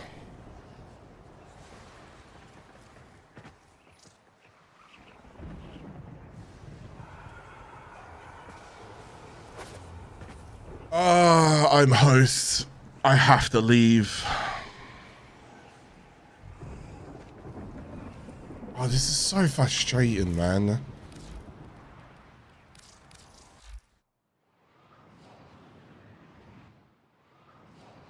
I help those guys out. They can go do the Orowrym. I can't. The Orowrym fight is relatively straightforward. I don't think you're going to need me to explain it too much. The Orowrym fight is going to be... that's cool, thank you. We'll get to that in a second. I did slash unstuck. That doesn't fix it. I loaded at a time where when I load, my ping goes up. And when my ping goes up, it white screens it. Listen, I'm going to say this politely when I say this. Duviri Paradox has a lot of bugs still to this very day. It's had bugs right from the very beginning, and it has bugs now. I don't know what else I could do to really combat that. So today's just, you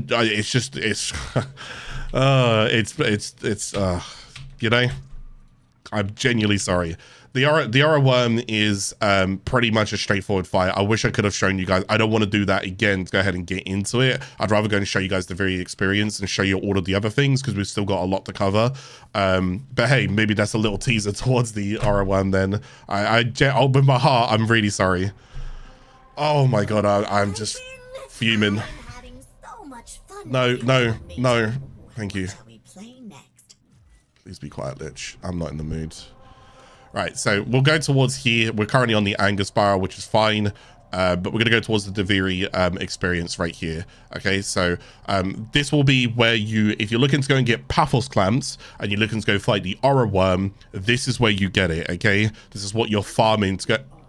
This is what you're farming to go ahead and get it. All right. Now we're going to go towards the Duviri experience. This will give me more time. I'm going to go in solo and we're going to go and show you a bit more about what you can do with Duviri and what you guys should be focusing on, starting with Teshin's cave. So we're going to go and just get straight into it. All right. With my hand on my heart, I'm so sorry about today's episode. Right. Okay, cool. So one more time, a bit of a recap about what we're seeing right now. Okay. What we've got here is, again, you can select one from 3 Warframes. Now, if you do want to go increase that, and if you do want to go and do other things, let's go and start off with Intrinsics, because right now I'm sure some people might want to know what Intrinsics they're going to get, what to go and spend their Intrinsics on, so forth, so forth. So let's go and start off over here, nice and quick. So, Intrinsics. Now, I currently have 52 available. Excellent. It means I can go and put some ranks in some areas. Let's go through them like one by one, and let's talk about what we see and what can be happened. So, combat intrinsic. Now, if I go ahead and just hide my camera, you can actually read what it says. It says, each decree you acquire grants 10% damage. So the more decrees that you get, even if it's a decree that you didn't really want and you didn't really like, do remember you're increasing your damage just by taking a decree. So if you let your decrees sit there in the background, and you'll just keep playing and keep playing and keep playing, you could actually be stronger if you just keep getting your decrees as they pop up, okay? However, let's go ahead and talk about combat. So, Adrenaline Surge, in Duviri, Restorative Movement, now when you restore with your ability, you can now go and get movement speeds. You can unlock the Transference Surge, the ability to briefly summon a Warframe in Duviri when pressing 5 when a Transference bar is full. So you can actually go and use your Warframes in Duviri, but only for a brief time. It will always be the Warframe that you select here in Teshin's Cave, okay? In Duviri, a Drifter strike cooldown, so forth, so forth, so forth, so forth, okay? But the idea is that this is all combat that you can go and see in there. You can also go ahead and see, in Duviri, the Guiding Hand ability will expose a weak point on enemies for 10 seconds. Hitting that weak point will deal 3 times damage, right? Now, this is really cool because this is kind of like Banshee's sonar ability per se. So this could be a really good way if you're struggling with particular enemies and you want to take them down, use your Guiding Hands and then it will glow, like an enemy will glow with like maybe it's on his shoulder or maybe it's on his knee. The idea is you shoot that, you go and get 3 times damage, or you hit that, you get 3 times damage, right? Critical hit, so forth, so forth. In Duviri, using an ability increases your damage by 150% for 3 seconds. That is insane how much you can go and get there, all right? Drifter deals 25% damage. In the Origin system, both Drifter and Operator receive this boost. As in, you can now make your Drifter and your Operator stronger inherently in the Origin system. And you can do that in a few different ways. You can receive Kaithe to summon for the open worlds. You can go and use this flying horse in Plains of Eidolon. You can use it in Cambion Drift, Fortuna, or Valis. You get the idea. Where's the other one? Gain 5 health per second as Drifter in the Origin system. Both Drifter and Operator will also go ahead and receive this boost as well, which is really, really cool. So, combat. Just figure everything about damage, anything about damage, this is going to go ahead and help you, okay? Now, riding, this is just going to be getting around. Increase resistance when being dismounted by an enemy. Whilst riding your Kaithe, press 3 to command your Kaithe to stomp. Knocking back enemies, reducing their armor. Use the advanced travel to fast travel around Duviri locations and the Matha lifts as well. This is very, very good because you want to go and get around a little bit quicker. Plants and rocks are marked on the map when you ride your Kaithe. This is really good for farming. And you know that decree that we saw a little bit earlier at one point during the episode? There's a decree that you can double the resources you get when you smash a plant or break a cache or a box or so forth. So that's awesome. You can use that in paired and tangent and synergy with Kaithe, and you can farm and get a whole bunch of materials. When riding Kaithe, press 4 to go and dismount, and you get 150 Overguard as well. Remember, Overguard gives you like status immunity. It's like a health bar on top of a health bar, but then you give yourself like knockdown resistance, stuff like that, so forth. You know, like you can't be staggered, you can't be knocked down, you can't be stunned, so forth. It's really, really good. Reduce cooldown between dashes on Kaithe, really nice. Name your Kaithe. You can name it. Okay, I've had a few people call their Kaithes Clarke. I'm not happy about it. Okay, but you can name your Kaithe. Don't call it Clarke. Receive Kaithe summon for an open world, and then use the map to fast travel to other drifters. So if you play with other players, you can go and just click on the other player and fast travel to them as well, which is also really nice. Opportunity. Now, this is a good one to get, and this is a cool one to get. Let's go and talk about opportunity. Decree select options offer 1 additional option. So instead of having 3, you've now got 4 options. That alone is fantastic. Get it. Gain 2 additional weapon choices when inside Teshin's Cave. This is helping your randomness and different things that you're going to get there. Gain a free decree when you enter Duviri. So before you enter Duviri, you already get a decree to go and select straight off the bat. Gain 1 additional Warframe option inside Teshin's Cave. So now you can get, instead of those 3 Warframes, you can now get 4 Warframes. 50% chance to receive rare decrees. And rare decrees can either be like an actual rare decree, like Twofold Torment, like Majestic Strike. These are rare decrees. Other decrees can be decrees like, Blazing Bombardment, right? But the idea is when any common decree can become a rare decree. But why it's rare is because common decrees, normally you can get like, I don't know, they can rank up like 5 times, for example, but it can become a rare decree, which means when you select it, you get 2 ranks rather than just 1 rank. Does that make sense? So the idea is this is helping you just get more, like get stronger quicker and so forth. Discard offered decrees and get a new selection. Yes, you can re-roll decrees. Yeah, fantastic. Get this. Oh my god. This is like one of the first things I went for instantly. Don't get me wrong, I like the combat. Don't get me wrong, I want the rider. Don't get me wrong, I want survival. But the variety within Duviri Paradox is like no other. I want each run to be very, very different. And I want to go and select different builds and try different things. Opportunity. But it gets even better. Let's go keep reading. Gain 2 additional weapon choices. Excellent. Gain 1 additional Warframe. Cool. Acrithis is stock. Ignore all of this. What does it say? Stranger in Black. An unlikely ally will occasionally appear in Teshin's cave as a playable Warframe. Stranger in Black. Well, there's only one Stranger in Black that we know of. Stalker. When you first unlock this, you are guaranteed Stalker as your next selection. You can play as Stalker from Second Dream, War Within. We've seen lots of Stalker, all right? So yes, you'll be able to play as him. Very, very cool. However, after you've unlocked it, so the first time's guaranteed, after that, it's now random. He will randomly become an option, okay? He's fun. He's like a combination of like Ashe, Nyx, and something else. But yeah, he's fun. If you like Ashe and you like Nyx, he's kind of got that combination between them. Anyways, then we got Endurance. So you can see this is like health and energy, additional revives, parry, additional health. You get the idea. Like, I don't need to explain this one too much, but fatal damage leaves you at 20% health and invulnerable for 3 seconds, basically gating, okay? And that is your decrees. What would I work on? I like opportunity. I would get my opportunity to 6, but I would also go ahead and get my combat up. Even if I just get the first combat option here to make me stronger for each decree, it's so worth it. Teleporting around the map as well, getting to rank 4 here is going to be good. I get rank 4 on this. I'd bring this up to definitely rank 6 on this, because I think this is really good. Rank 6 on this, rank 4 on this, rank 6 on this as well. And then Endurance, I'd probably go for like, honestly, rank 5 just for now. So that's where I'm going roughly. Say 6, 4, 6, 5. Okay, that will give you like a good start towards your intrinsics within Duviri Paradox. Okay, so I'm going to go and take this one for now to get extra options. I'm going to go and take this one now to go and get increased damage. Okay, that is intrinsics. You guys okay with that? Okay, cool. So now that we've covered intrinsics, Teshin's over here.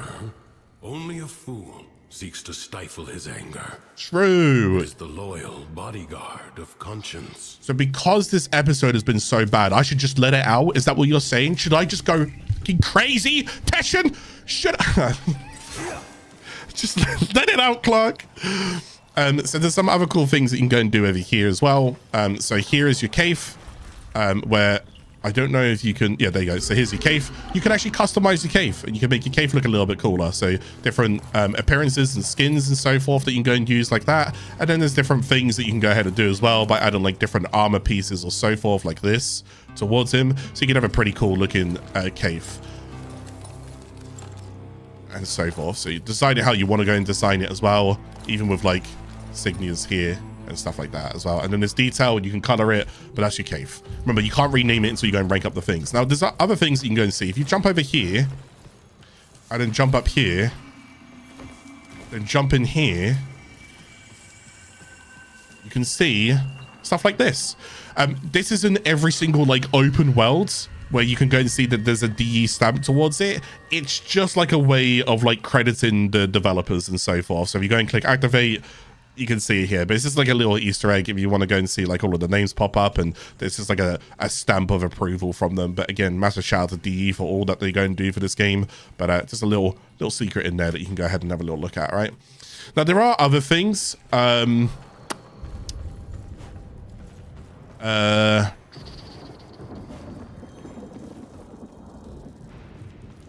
can't remember when you get this.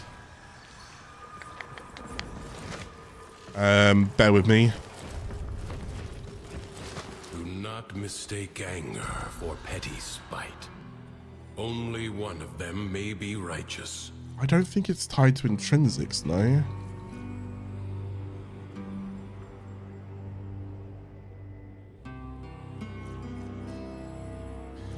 Does anyone know when you get that? Those. I can't seem to remember when you get them. This. I'll explain what this is, but I'm so sorry I've forgotten. I'm hoping someone in chat can just Warframe Wikipedia this to me really quickly. This right here is if you're after, like, basically you can come in and every so often they'll grow Duviri related plants here. And if you walk up to it, it will just harvest the plants. So it's another way for you to go and just get some random plant goodies. That's basically it. Okay, but it will rotate every so often, so you just walk up to it and literally you just walk here and it will just vacuum all of the plants onto you. I can't remember when you get it, so I apologize. I thought you got it now. I don't even know what it's tied to, but yes, you can get plants there, but you will unlock that, I guess. Can't remember why you unlock it or where you unlock it, but here's your appearance as well, so you can go and you do your appearance with your drifter and so forth. Now there is something else going to show you, which is all the way back over here. We can see this little section right here as well. So combat tips, you can go ahead and just kind of like hit a dummy and it can tell you like all different kinds of power strike, and which is pretty cool, right? But another thing that you can go ahead and do is if you look over here, we can see weapons. We can see Siam. We can see Azothane. We can see Edun.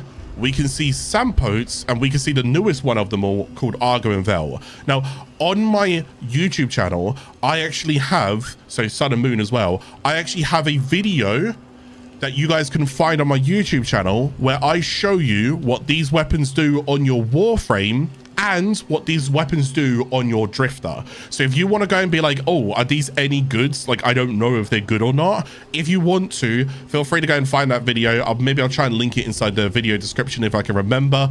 But I already break it down for you guys so you can see which ones do what and what they are all like. Okay, so I've already got that video for you. The only one that's not in there is Argo and Veil, because this is the newest one and it came out much later. All right, but in order to go and get them, you'll need Pathos clamps, or you can purchase them with platinum. All right, I'm not gonna lie to you, this is my 2 cents. I wouldn't spend Pathos clamps on them. So yes, I would encourage you to get platinum somehow. I would encourage you to farm other stuff. If you want to go ahead and farm the Orowrym that many times, go for it. The Orowrym drops 10 Pathos clamps per run. Now, Steel Path does exist, and I'm going to tell you this a little bit now. Yes, you can do Duviri Paradox and Steel Path. The Orowrym will give you more Pathos clamps, but it only gives you 5 more. It's not a lot more. You're almost better off if you're going to farm Orowryms just to farm them on normal mode. But hey, you guys farm the way that you want to go and farm. I will also tell you, but I don't want to talk about it too much, the Orowrym fight on normal is different than the Orowrym fight on Steel Path. That's all I'll say about it. It's up to you guys what you want to go and do with that information, okay? Obviously, you should know what you need to go and do. But anyway, so this is the Duviri Paradox. Right now, let's go and just take a few things. We'll go and take Bolt. We'll go ahead and take a weapon. We'll go and take Hema. We'll take... It looks like I've just got the same stuff from earlier. So I got the same stuff here because I didn't complete a mission. If you don't complete a mission and you just leave, then when you come back, you'll have the same stuff, okay?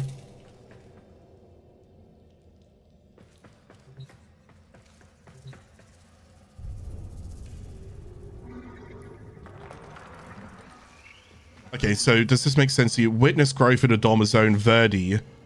Oh, Verdi. I didn't talk to Verdi.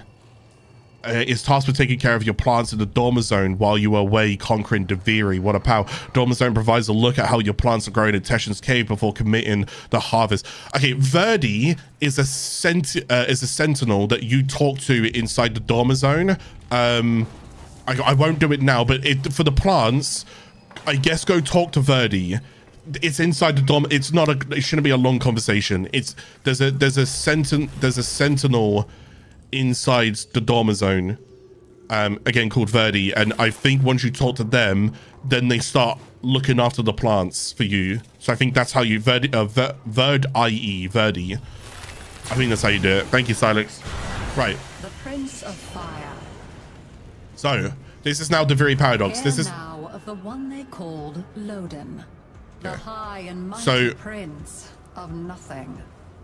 For within him burned a fire and a fury he could not control. okay, so Another day. Another in... muted. Right, okay, so this is now Duviri Paradox at your own will. So we're going to open it up and we can see the map here. Now you can do whatever it is that you want to go ahead and do when it comes towards Duviri Paradox. This is now up to you what you now want to go and do. Take your time. I'm going to give you guys some points of interest and different things that you can go and do inside Duviri Paradox. So definitely go ahead and have a little listen here. Now there are some things that I would go and look towards. There's certain places like the amphitheater. There's also, due to the rotation of Duviri Paradox, there is certain things that you will see and certain things you will not see at certain times due to the mood. You are going to have to use Warframe Wikipedia for Duviri Paradox. So this one, I do actually have the Wikipedia for you. And we're going to talk about the moods and what actually changes with the moods. They're not just straight up cosmetical by all means. We type in Duviri. We type in Duviri. And what you can see here, for example, you see down there, it's called Kullervo's Holds. You see that one there? Right. And this one here, Amphitheater.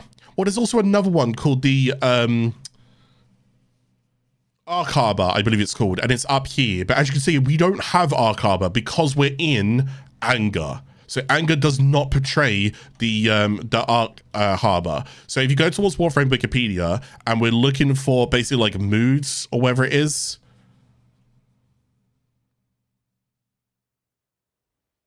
points of interest, I guess. Right. The Arc Harbor appears during joy, envy, and sorrow. The amphitheater comes during joy, envy, anger, and fear. Kullervo's Hold appears during anger, fear, and sorrow. They come in at different times. So as I'm in anger right now, I can see Kullervo's Hold, but I can't see the Arc Harbor. Okay, it's a little bit of a shame because I want to show you guys the Arc Harbor for the Enigma Gyroms and the puzzles, but the Arc Harbor is actually a pretty cool one right there. But Kullervo's Hold is a way for you guys to actually go ahead and farm the Warframe Kullervo. And ideally, you also want to try and do this a little bit when you are doing the story. So as you can see, look, the story, I can go do the story right now, but I don't have to do it. Nothing's making me do this story right now. Whereas if you go do the lone spiral, the lone story, I will have to do this. I can't do side objectives. See that there? I could just go get it. I'm not gonna.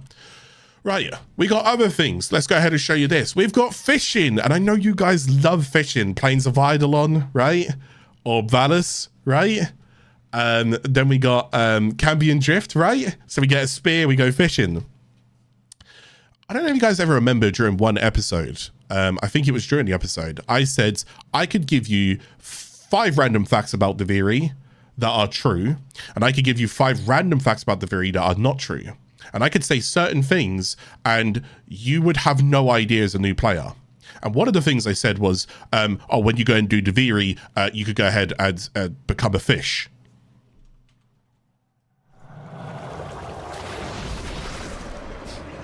You could become a fish.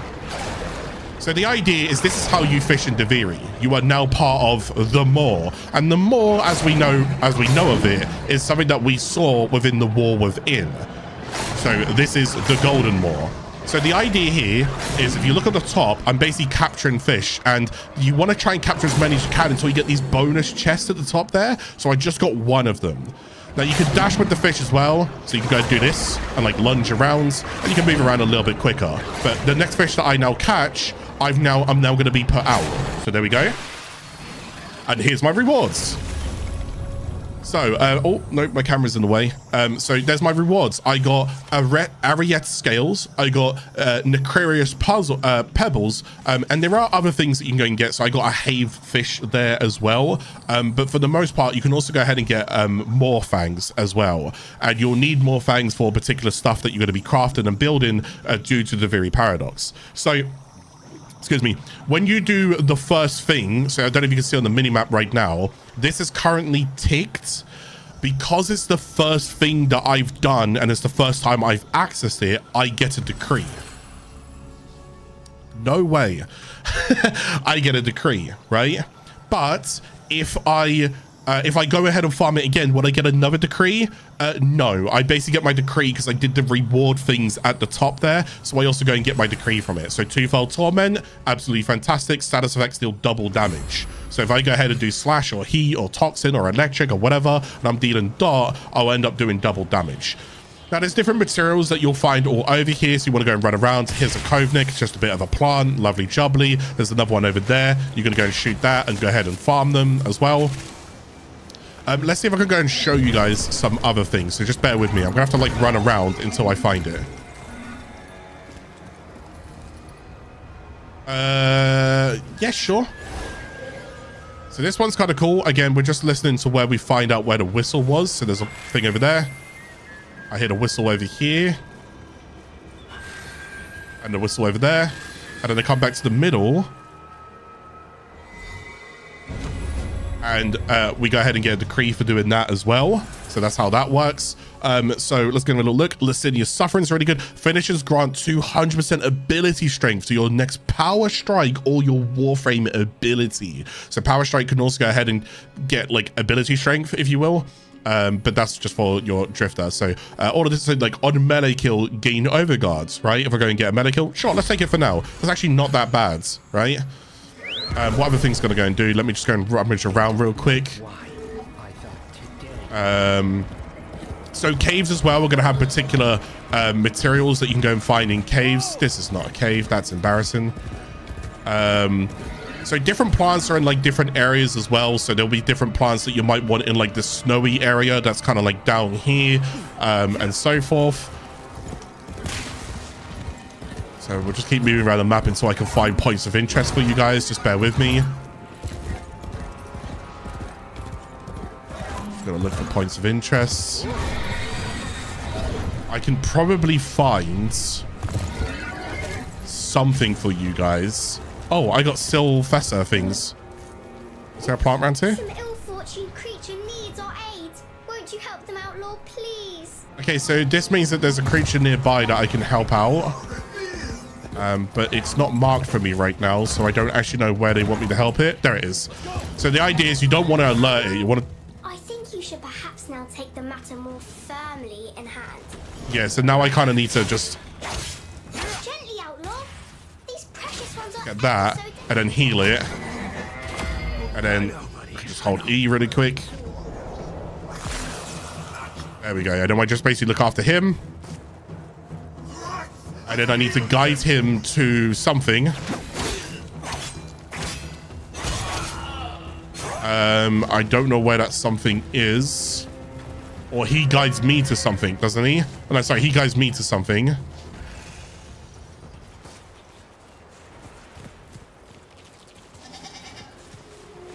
gonna take me to a chest, maybe?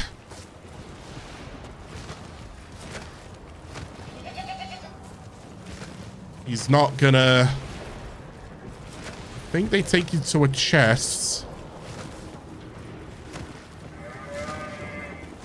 Which he's not doing right now. Okay, I'm not gonna waste much more time on him if he's not gonna do it. I told you, unfortunately, Duviri can have some bugs, but...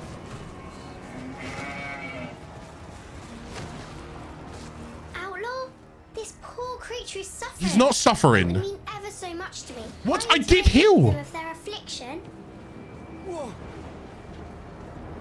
Is he healed? This? It's bugs. It's bugged. It's bugs. I don't care. I don't care. Screw your pet. I don't care for your pet. Okay. Let's see if we can find some other points of interest real quick. Sometimes it's gonna bug. I'm sorry. There's not much else I can do with it. I knew that today's episode was gonna have bugs. It just, I really do like the Duviri paradox, but it's so common with bugs these days. So these things here, this plant here, you're gonna need quite a few of these for still fellas. So it actually has these in the air that you can collect them. So you can go around and just kind of collect those, and then you can also, once you collected those, you can go and break the plant, and then just get even more of them. So that's great as well. If I kill that unit, I'll also get another decree, but I don't care about that right now. That's Jakku over there. This thing here, Jakku. Some more materials. Let's see if I can...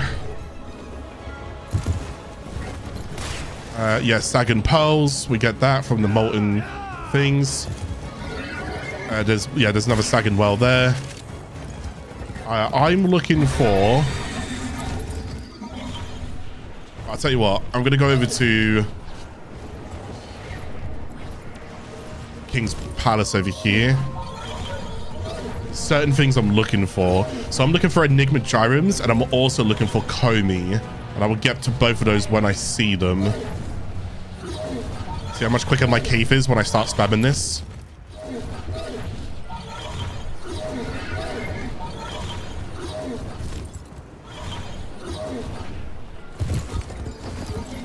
We'll see if we can find any. I think Enigma Gyroms can spawn on any mood, no? But there are these owl puzzles that you can go ahead and do.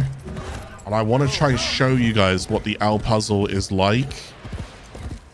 God forbid, if I can't do it this episode, I'll definitely make sure I do it next episode, because I want to show you guys the owl puzzles.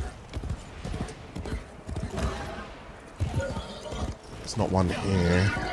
I don't want to go here because there's quite a few different places where the owl puzzles can be, but I'm getting really unlucky. None of them are spawns. This one's not here either. Can I just...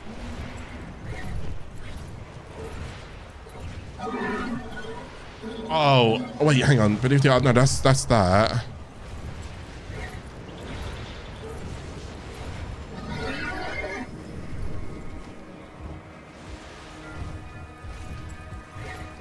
Yeah, I'm pretty certain it's not...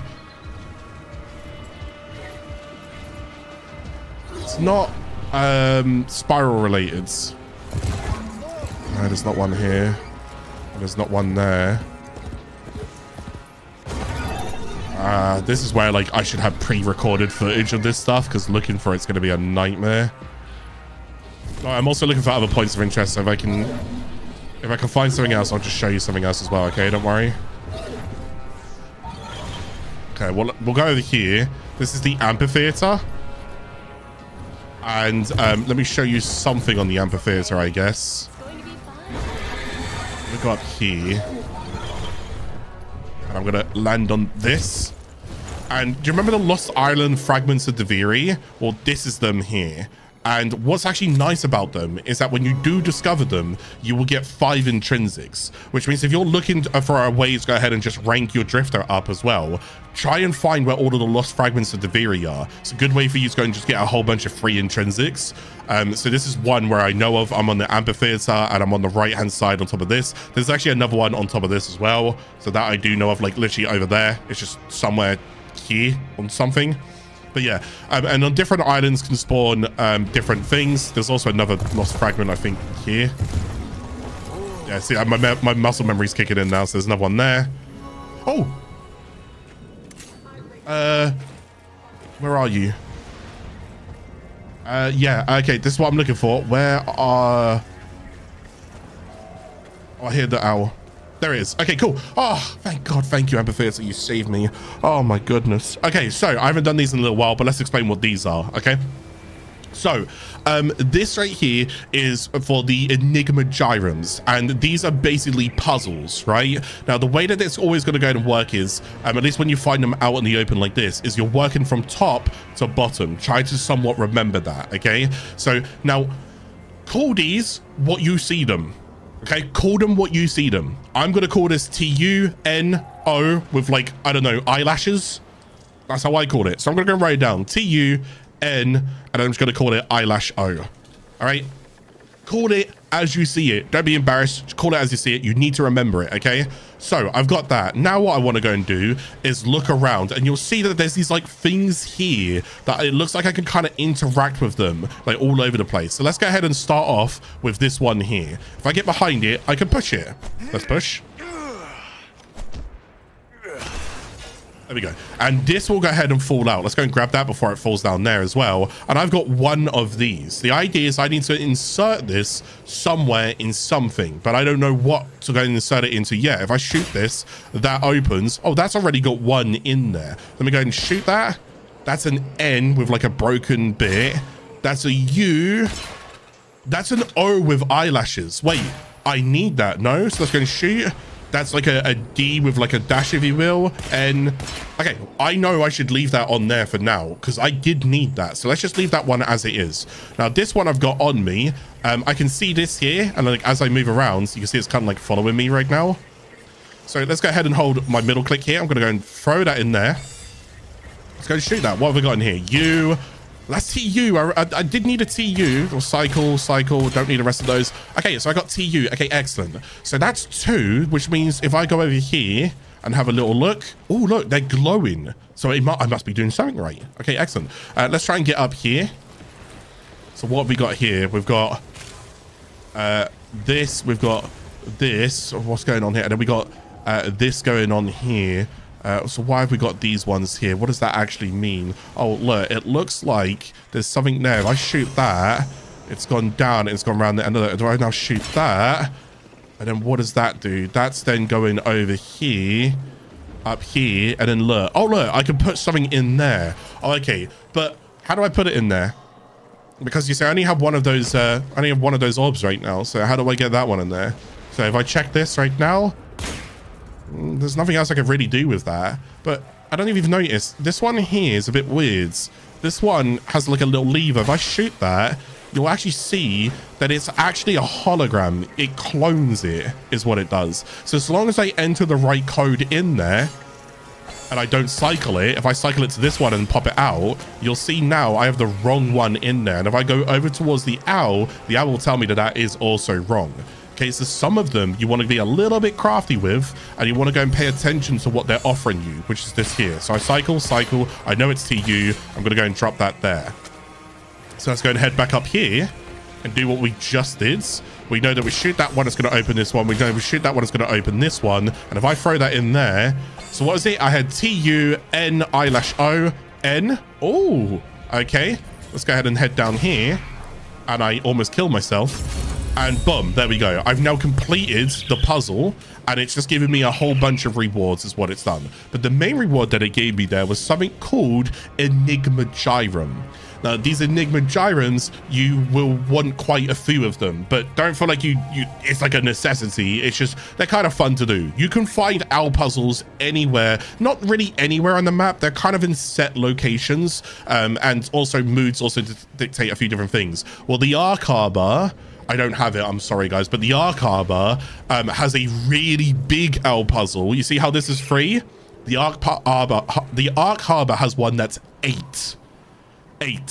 Now I have a guide again on my YouTube channel, so if you want to go ahead and find for that guide as well, I'll also show you how to go ahead and do that puzzle and how to go ahead and get it all done. And you will also see like all of the different mechanics that you could do. You see this one here, we had to like shoot things, we had to like copy them, we had to like whatever. Well, the Arc Harbor kind of shows you all of them and all of the different ones that you can go ahead and do as well. Okay.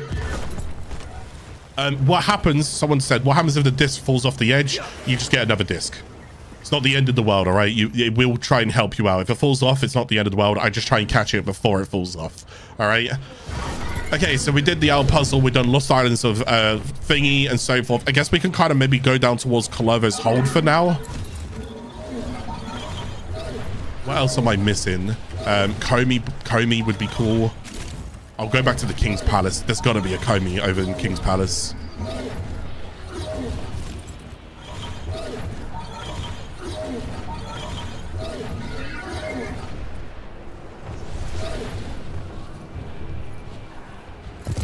So Kullervo's hold also has a material on it.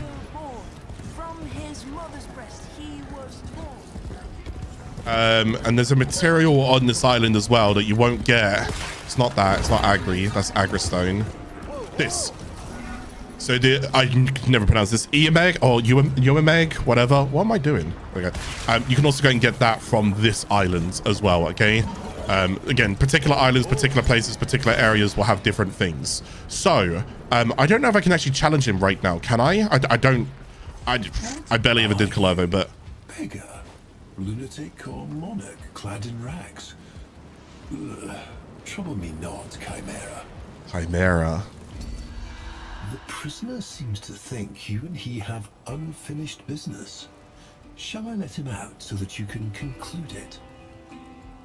So you're going to have an option here. Confront Kullervo, which is 5 decrees recommended, or decline it. I might as well just try it anyways. I'll see if I can go and beat him. If I don't beat him, I don't beat him. I don't care, right? But this will be a cool thing for you guys to go and see. The beast is loose, intent once again on mindless. So you're kind of fighting Kullervo.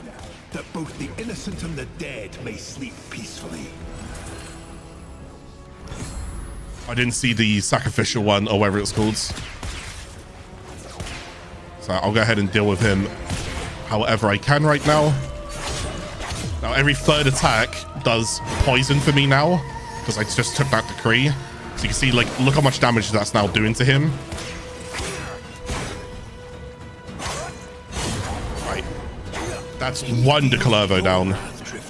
Yeah. Yes, continue. Tame his. Now, I've also got Overguard. You see in the top right? So that's kind of cool. Be a little bit careful of what's going on with the fight. My getting a little bit hurt here. Use my fourth to go ahead and hide if I need to. Okay, that's his fourth ability there. So we get out of that. Make sure I dodge that. I could have parried that, but it's fine. Shot him there before he gets away. One more defeat amongst countless, Kullervo. When shall you learn this most obvious of lessons? Okay, so now he's got this Illuminous with him, fighting at his sides. Try and take these guys down.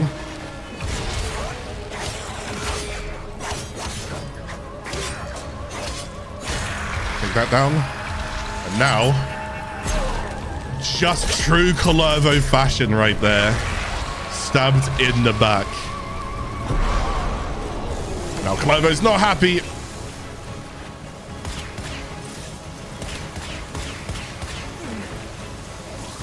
Just make sure you survive that, okay? Now he's showing his true form. Oh, nice, I landed it. Huge. Got some stagger on him now, and I can just go collapse and get him down. Yes! Hey! Kullervo kneeling? Kullervo. What did this drifter do to deserve your respect? Do you think you've won? There you go. Well, answer me! Answer me! So now I'm going to go ahead and hold tab in here. I should have his Bane somewhere. I don't see his Bane, or maybe I just get his Bane at the ends. I don't actually know when I get his Bane. I think you can you not only get it during the story? Not too sure. I think you might only get it during the story. I'm not 100% sure. Each shot briefly increases fire rate, and each shot makes targets invulnerable, and your first shot deals 200% damage. Oh, I get the Banes at the end? Okay, thank you guys. So I'll get my Bane at the end, but you need Kullervo's Banes to go ahead and fight Kullervo, or to go ahead and then get Kullervo, okay? So yeah, your first shot deals 200 damage after reloading. If you think about it, the Sirocco has like a charge shot, so it requires a reload in order to go and get the charge shot. So it actually works out pretty well right here. But then all of these other ones also work out pretty well. What do I currently have? It looks like I'm going melee related. So on critical hit, gain melee attack speeds. That's melee. That's melee. That's just elements, which is great, but that element also works well with the, look, see that? Status effects deal double damage, 100% toxin damage and status, and then on melee kill get that, so I might as well just go and get this. We'll just steer into melee right now, okay? See how you can like pick and choose. So anyways, that's Kullervo there as well. I'm gonna go to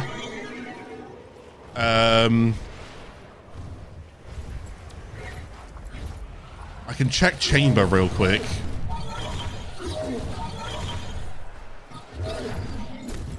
There's kind of like a bit of like a snowier kind of area over here where you can go ahead and get another particular plant that you might be after.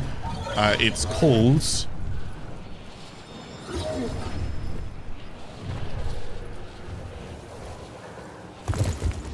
There it is. Oh, Yao Shrub. You can also go and get Yao Shrubs. Okay, this is the area where you go and get it. It's kind of like down here. What's also cool... oh, okay, I might as well show this. So we'll get to that in a second. So this here is Paragrimms Lost Homes. So the idea is actually become the Paragrim right now. And I'm basically just going to be looking down until I go and like find these tomes. And I just kind of keep my cursor over it. So there's one there. You can kind of just, you just need line of sight on it. That's what you need. Oh, I didn't even get that. So there's a tome there as well, I believe. I don't know why it tabbed me out. Okay, it's tabbed me out again. 4 times. That one there, and then that one there. And then this one here. There we go. So I got all of the times right now. So that's like the Paragrimm and the Lost Times, and that's how that works. It's quite easy to go ahead and understand. This little door over here is actually kind of cool. Can I get in? Yes, there's like a little... No, look at this, look at this.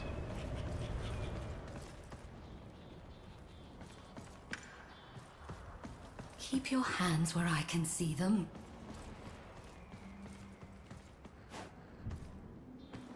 Oh, I can't... Are you going to talk? Does Civil deserve our contempt? Yes, she's a singing coward. No, her experiences are real to her.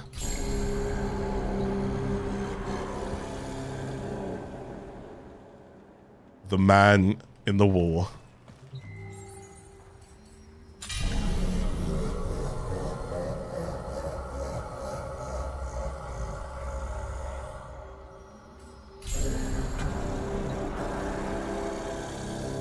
He's actually, I can't quite pick them out because I'm not very good at it, but he is actually saying words that we do kind of know. So, you know, there's like vast foam, loke, wrist, so forth. It's just really distorted with like, I think it's reverb that's got on it. But if you like slow it down and listen to it, even at the end of the New War, you can kind of pick out what he's saying as well. Do you talk more? Were you followed? No. Why go over here? Pretty certain you get some like lore or something here. Oh, that's also gonna be really good. You don't know me. You have no idea what I'm capable of. Okay, well, I can't remember. Do you not say something? I'm pretty certain you do. No? Okay. Anyways, it's just a cool little area, I guess, for now. It's kind of like a shrine of... So they're like listening into the wall, because again, man in the wall kind of thing. So yeah, just a little kind of show you the void and the man in the wall are still kind of connected to what's going on here. See you later, boys. So what else was going to show you? Oh yeah, there's another thing kind of like down here. Well, actually, I don't need to show you this. Never mind. You guys can just do this at your own time. There's an opera singer down there. I want to try and see if I can show you Komi, but there is also a Komi board. Do you guys remember in the sacrifice when, during the sacrifice when you guys were against Ballas, and you could see the Dax warrior kind of like on his bed, if you will. Basically, there's a Komi board that you have to go ahead and like play. You can actually do Komi here as well. So Komi's like a thing, and Komi's also like a Nightwave challenge. Funny enough, look, complete a game of Komi in Duviri. So it's also a Nightwave challenge as well. My advice to be, because I don't know where they are right now, my advice to you is to go and look into like Castletown, the King's Palace, and things like Upper Haven. Those places are pretty good to go towards. I don't know if we can make our way over to Lunar Court. Sometimes you can find... Is there anything else like I'm missing right now? Chat, whilst I'm live, anything else do you think that I could show? There are the portals. I can't remember what it is with the portals now.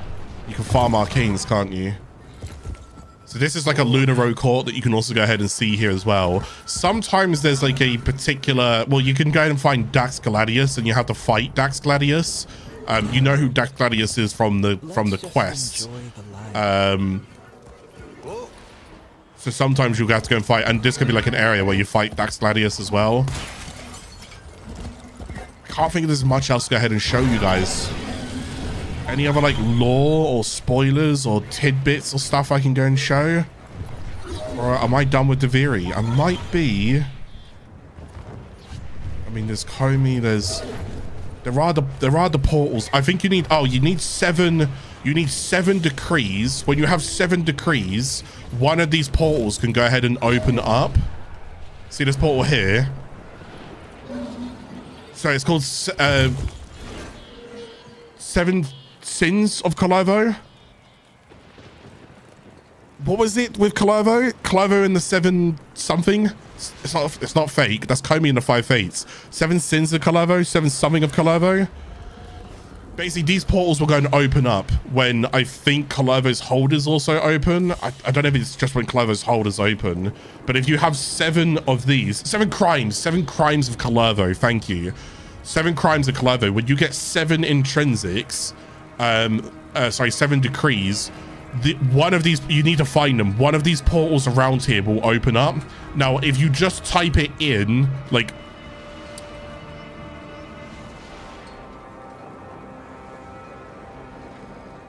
there's all the fragments, so you can find the fragments.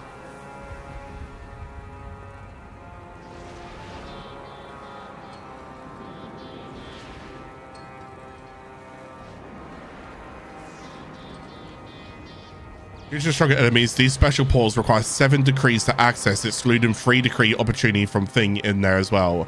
So 3 portals appear on the outside of the spiral story, featuring stronger enemies, plus 25 enemy level, plus 75 enemy level on steel path, and higher eczema spawn rate, while serving as a reliable source of the arcane enhancements due to stronger enemies, these special risks. Basically, you can farm these portals and you can go ahead and get Duviri Arcanes that you can only go and find within the Duviri Paradox, okay? So there's new Arcanes that you can also go and get, but you do want to go and get 7 decrees and just find which one it is. I know there's another one down there, but they have stronger enemies, but you can also go ahead and get Arcanes. I believe the Arcanes work as follows, and I could be wrong on this one. Please correct me at any point if I am wrong on this one. I believe you can farm normal kind of Arcanes.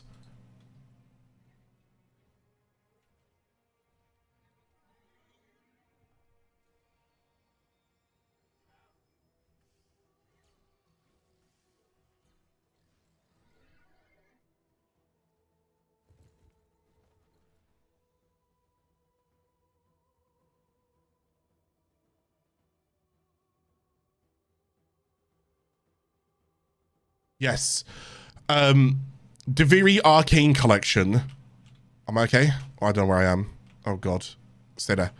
Duviri Arcane Collection. Arcane Intention, Magus Aggress, Arcane Power Ramp, Primary Blight, Primary Accelerate, Primary Obstruct, Shotgun Vendetta, really good, by the way. Akimbo's Slipshot, Secondary Outburst, pretty good as well. Arcane Reaper, very good. Longbow Sharp Shot, actually pretty good as well. And Secondary Shiver. These are the new Arcanes that you go and get from Duviri, but I could be wrong when I say this next part.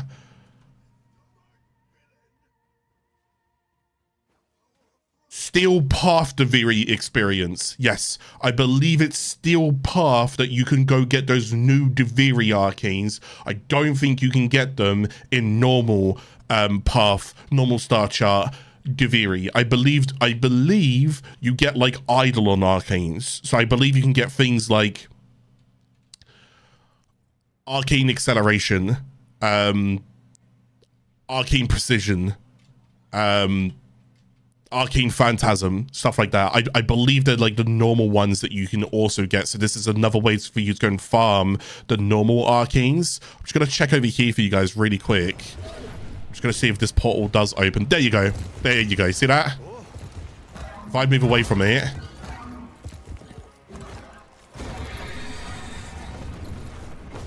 Okay, it's already opened right now. But anyways, so that portal had like a Dominus Thrax symbol on it, and that portal will only open if I have 7 decrees. There you go.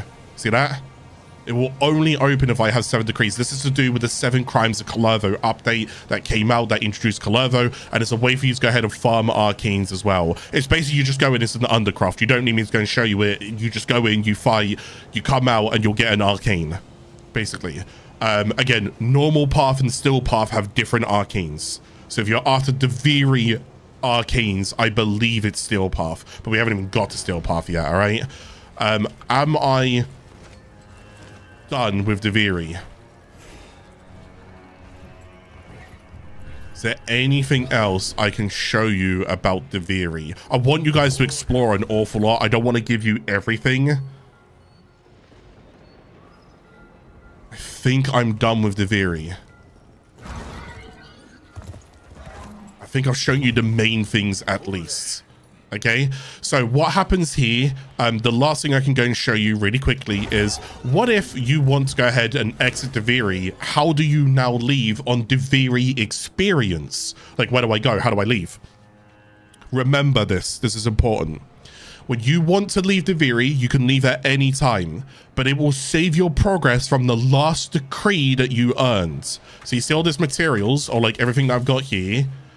If I got new materials since the last decree that I earned, I won't save those materials. So if you ever want to be safe, go do something. Okay, so I'm now going to go over here and do this.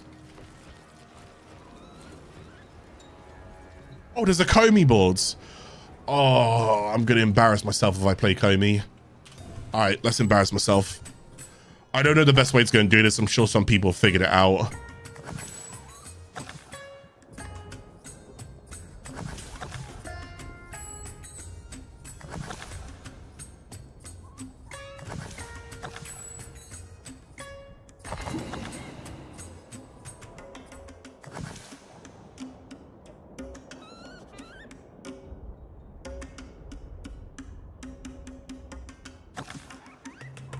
So the idea is you want to surround stones. Oh, he just gets that anyways, right? Oh, that's unfortunate. I should have actually gone here rather than capitalizing on that. And it's basically first to 10.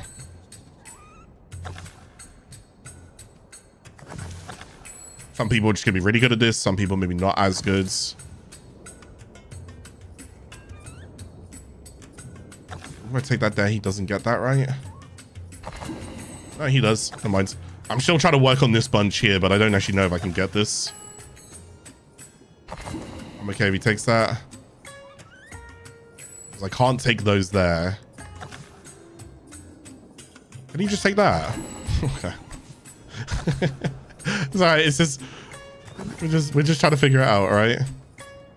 I was really hoping I could capture this whilst he was doing that. I don't care what it is, it's fine, but it tells you all of this here, okay? It's like Connect 4. I'm not great at it, all right, chat? I don't care. I don't care. Just trying to show it. So you can fill these ones in. I can't fill these ones in. Oh, whoops. Okay, well, he's going to take that now. But I was going to say, I can't fill those ones in unless it's got an extra gap. So I wouldn't want to put that there. You get the idea. My goal was to try and surround him as much as I could. I think you could just take that there then. There you go, cool. All right, so that ends that. But yeah, so you basically want to just try and surround it and so forth. I don't know the best place to go ahead and start. I think it might actually be like one of the corners. Might be like one of the better places to start. There is some math behind it where you can be like, okay, if I just do this, I automatically win. I'll let you guys figure that out, okay? I don't play Komi that often, so I've got no idea. But anyways, that's Komi. That also means I get my Nightwave objective done as well, which was nice if it pops up in Nightwave. So that's cool. I don't think there's much else going to show you. But anyways, did I get Intrinsic for that? I didn't get Intrinsic because I didn't actually win, I guess. I'll just do this then.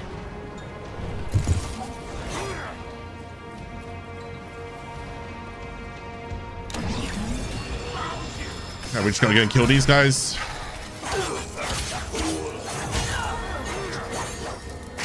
Get off the table, my guy. It's not Coyote Ugly over here.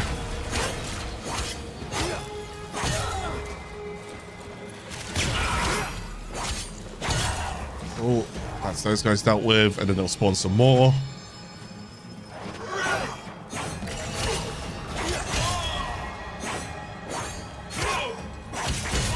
Get rid of that guy, and then this guy, just do this. Who are you laughing at, my guy? Who are you laughing at? He's dead as well.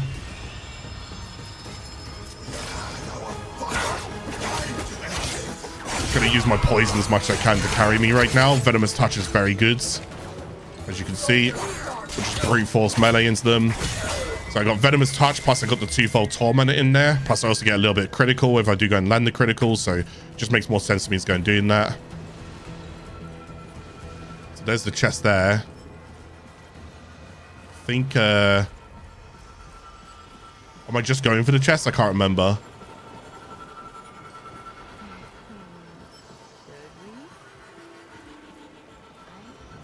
No, it's supposed to be light. Where's the light? There it is. So you go for the light, and then you go for the chest. There you go. And now that I've got this, this is my last decree that I got. So whatever, if I wanted to stay in, oh, this would be great. I could stay in right now and go do a whole bunch of farming. Excellent. But the idea is, as soon as I've got the decree, I can now press leave Duviri. If you hover over it, you will keep all resources, rewards, and intrinsics obtained up until your last earned decree. Excellent. That was my last earned decree, which means I will keep everything now because I didn't get anything new since I just did that decree. Does that make sense? There you go. And that concludes the Duviri Paradox, at least for now. There is a Steel Path version of that as well. There's not too much different, but the circuit is kind of different, and the Orowrym is also different as well, okay? But anyways, I think we're good now with the Duviri Paradox done, which means, again, next episode we'll go ahead and cover Whispers in the Walls. And then at that point, we're as caught up as we can possibly be with the story, okay? And then we just got Lotus Eaters, which will actually, I guess Lotus Eaters is technically as caught up as we can be with the story. So I end up doing Lotus Eaters as well. So we're not too far away from getting you guys up to scratch. The only other things that we now need to go and work on is just making sure we complete all of the star chart. So you want to try and push for all the star chart, get all of the nodes done and so forth. Now, there are some nodes that you do not need to do in order to go ahead and unlock the full star chart, okay? But what you can go and do is you go towards your profile, and if you go towards stats here, if you scroll towards this section here, star chart progress, 239 to 247. So the idea is I need to go ahead and get 247 if I can go and get it, all right? But this does not mean you need to complete every single thing on a star chart, because there's certain things that you do not need to complete. For example, Muteless Adavi is one of them, okay? Anyways, we'll get to that when we get to that, when I get you guys towards the Steel Path. So, let's talk about something, chat, because this is still going to be good right now. I know the beginning of this episode was a bit shaky due to the collapse of the stream. I don't actually know how long this episode is currently going on for right now, unfortunately. So, I don't think my stream actually dropped at any point. The time of my stream dropped. So I've currently right now it should be 3 hours 37 seconds, but I don't think that's actually true. I think it's like 2 hours 40-ish, I think is how long we're actually on this episode on like YouTube for. But anyways, let's talk about this right now, because we'll keep going for a bit, okay? So what you're going to go and do is you want to get something called the Helminth segment. And again, a recap of the Helminth segment for those who are unaware. What you want to go and do is unlock Deimos. Okay, unlock Deimos. You want to go ahead and rank up the Atrati family stand-in to rank 3. Okay, to rank 3. Then you want to trade Sun and purchase the Helminth segment for at the minute it's 15,000 standing. So you're going to need to be ranked 3 and have 15,000 standing. Okay. From there, you're going to go and build the Helminth segment.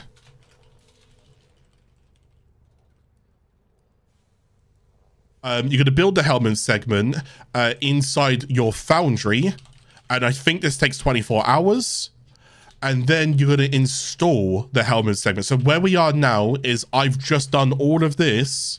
And now I'm going to show you what the Helminth segment is. So now that we've gone through lots of different things inside the game, we've unlocked this because of Second Dream and War Within and all of that. We've unlocked this because of Apostasy Prologue and all of that good stuff. Now what we're going to go and do is unlock this permanently for us with the Helminth. Boom. It now opens up. And as we can see, Helminth is on the back wall. I cannot explain it, operator. As you know, I have. But let's go ahead and install the segment. At once and welding the door shut. Okay. Let's go and install the segment. You guys ready? Here we go.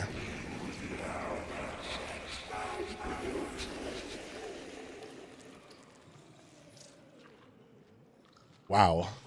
Okay, this is really cool because I haven't done this in ages. So feed in, Subsume, while you're on my ship. Feed in. I can secrete infusions that will make you stronger, more versatile. But to do this, you must feed me. Will you feed me? Okay, so he's talking about being feeding. He's talking about that we can go ahead and be stronger. So what is Subsume? When we're both ready, yes, your Warframe, my sacred kin, can be absorbed. It will blossom within my body, granting me a trace of its power. A power I can pass on to others. Okay, so why are you on my ship?